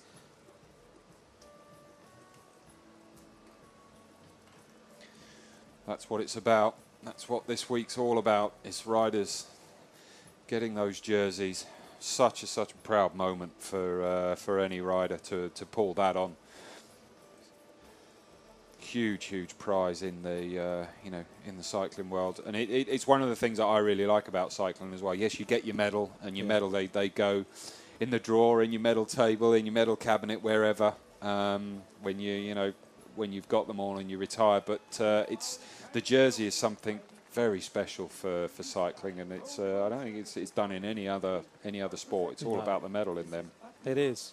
This is all about the jersey. Being able to wear that jersey all next season. During the time trials, the fans around the world instantly recognise who you are.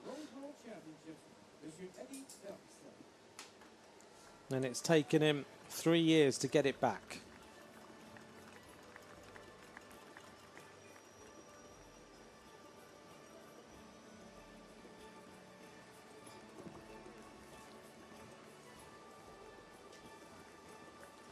Tony Martin, world champion.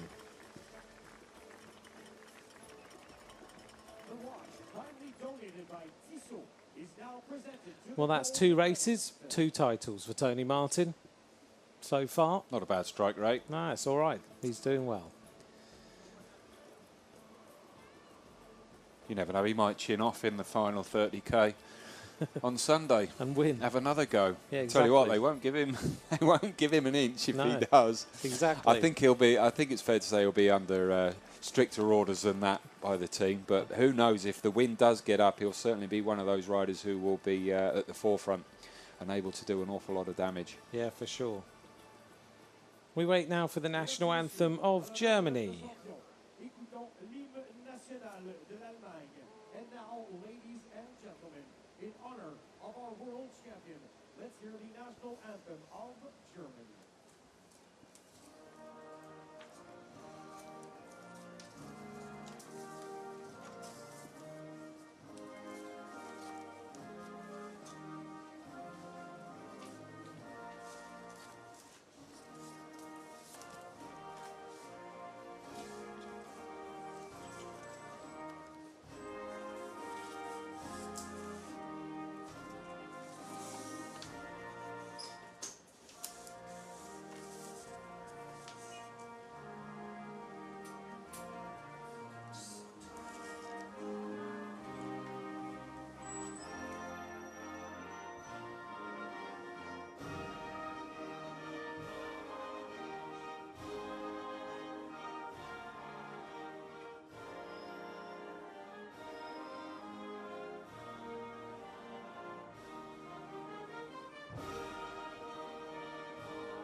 Tony Martin, the world champion.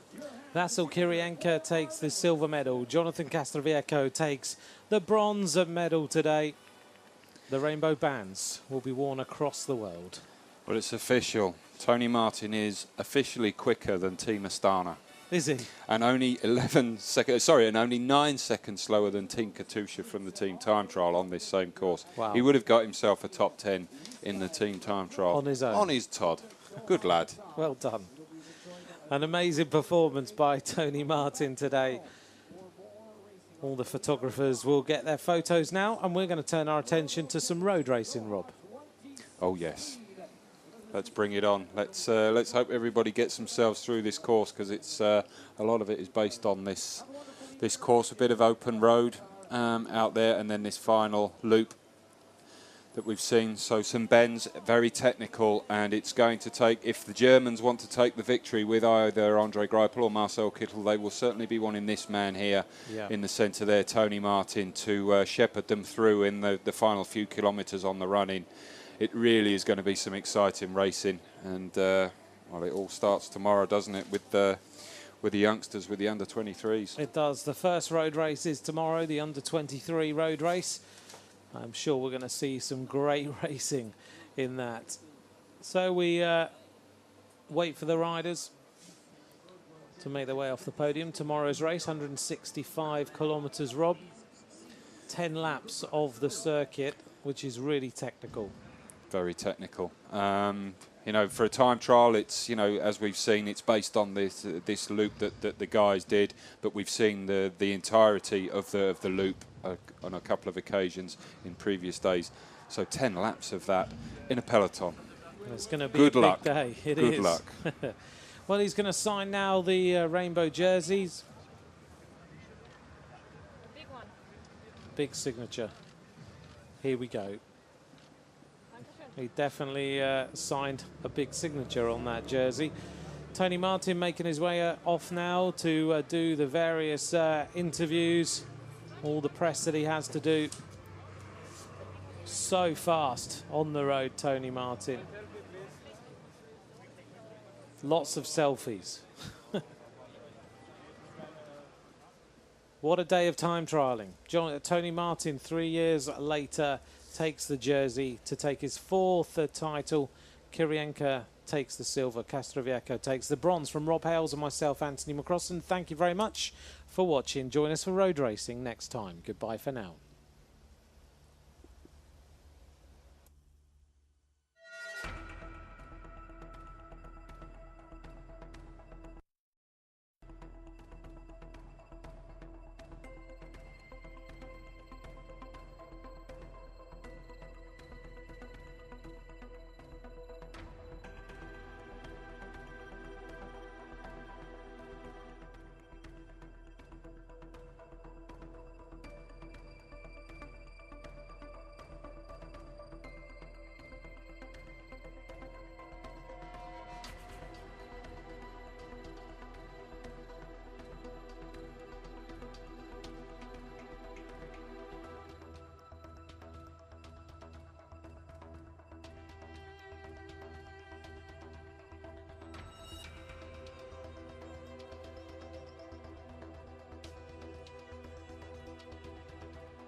You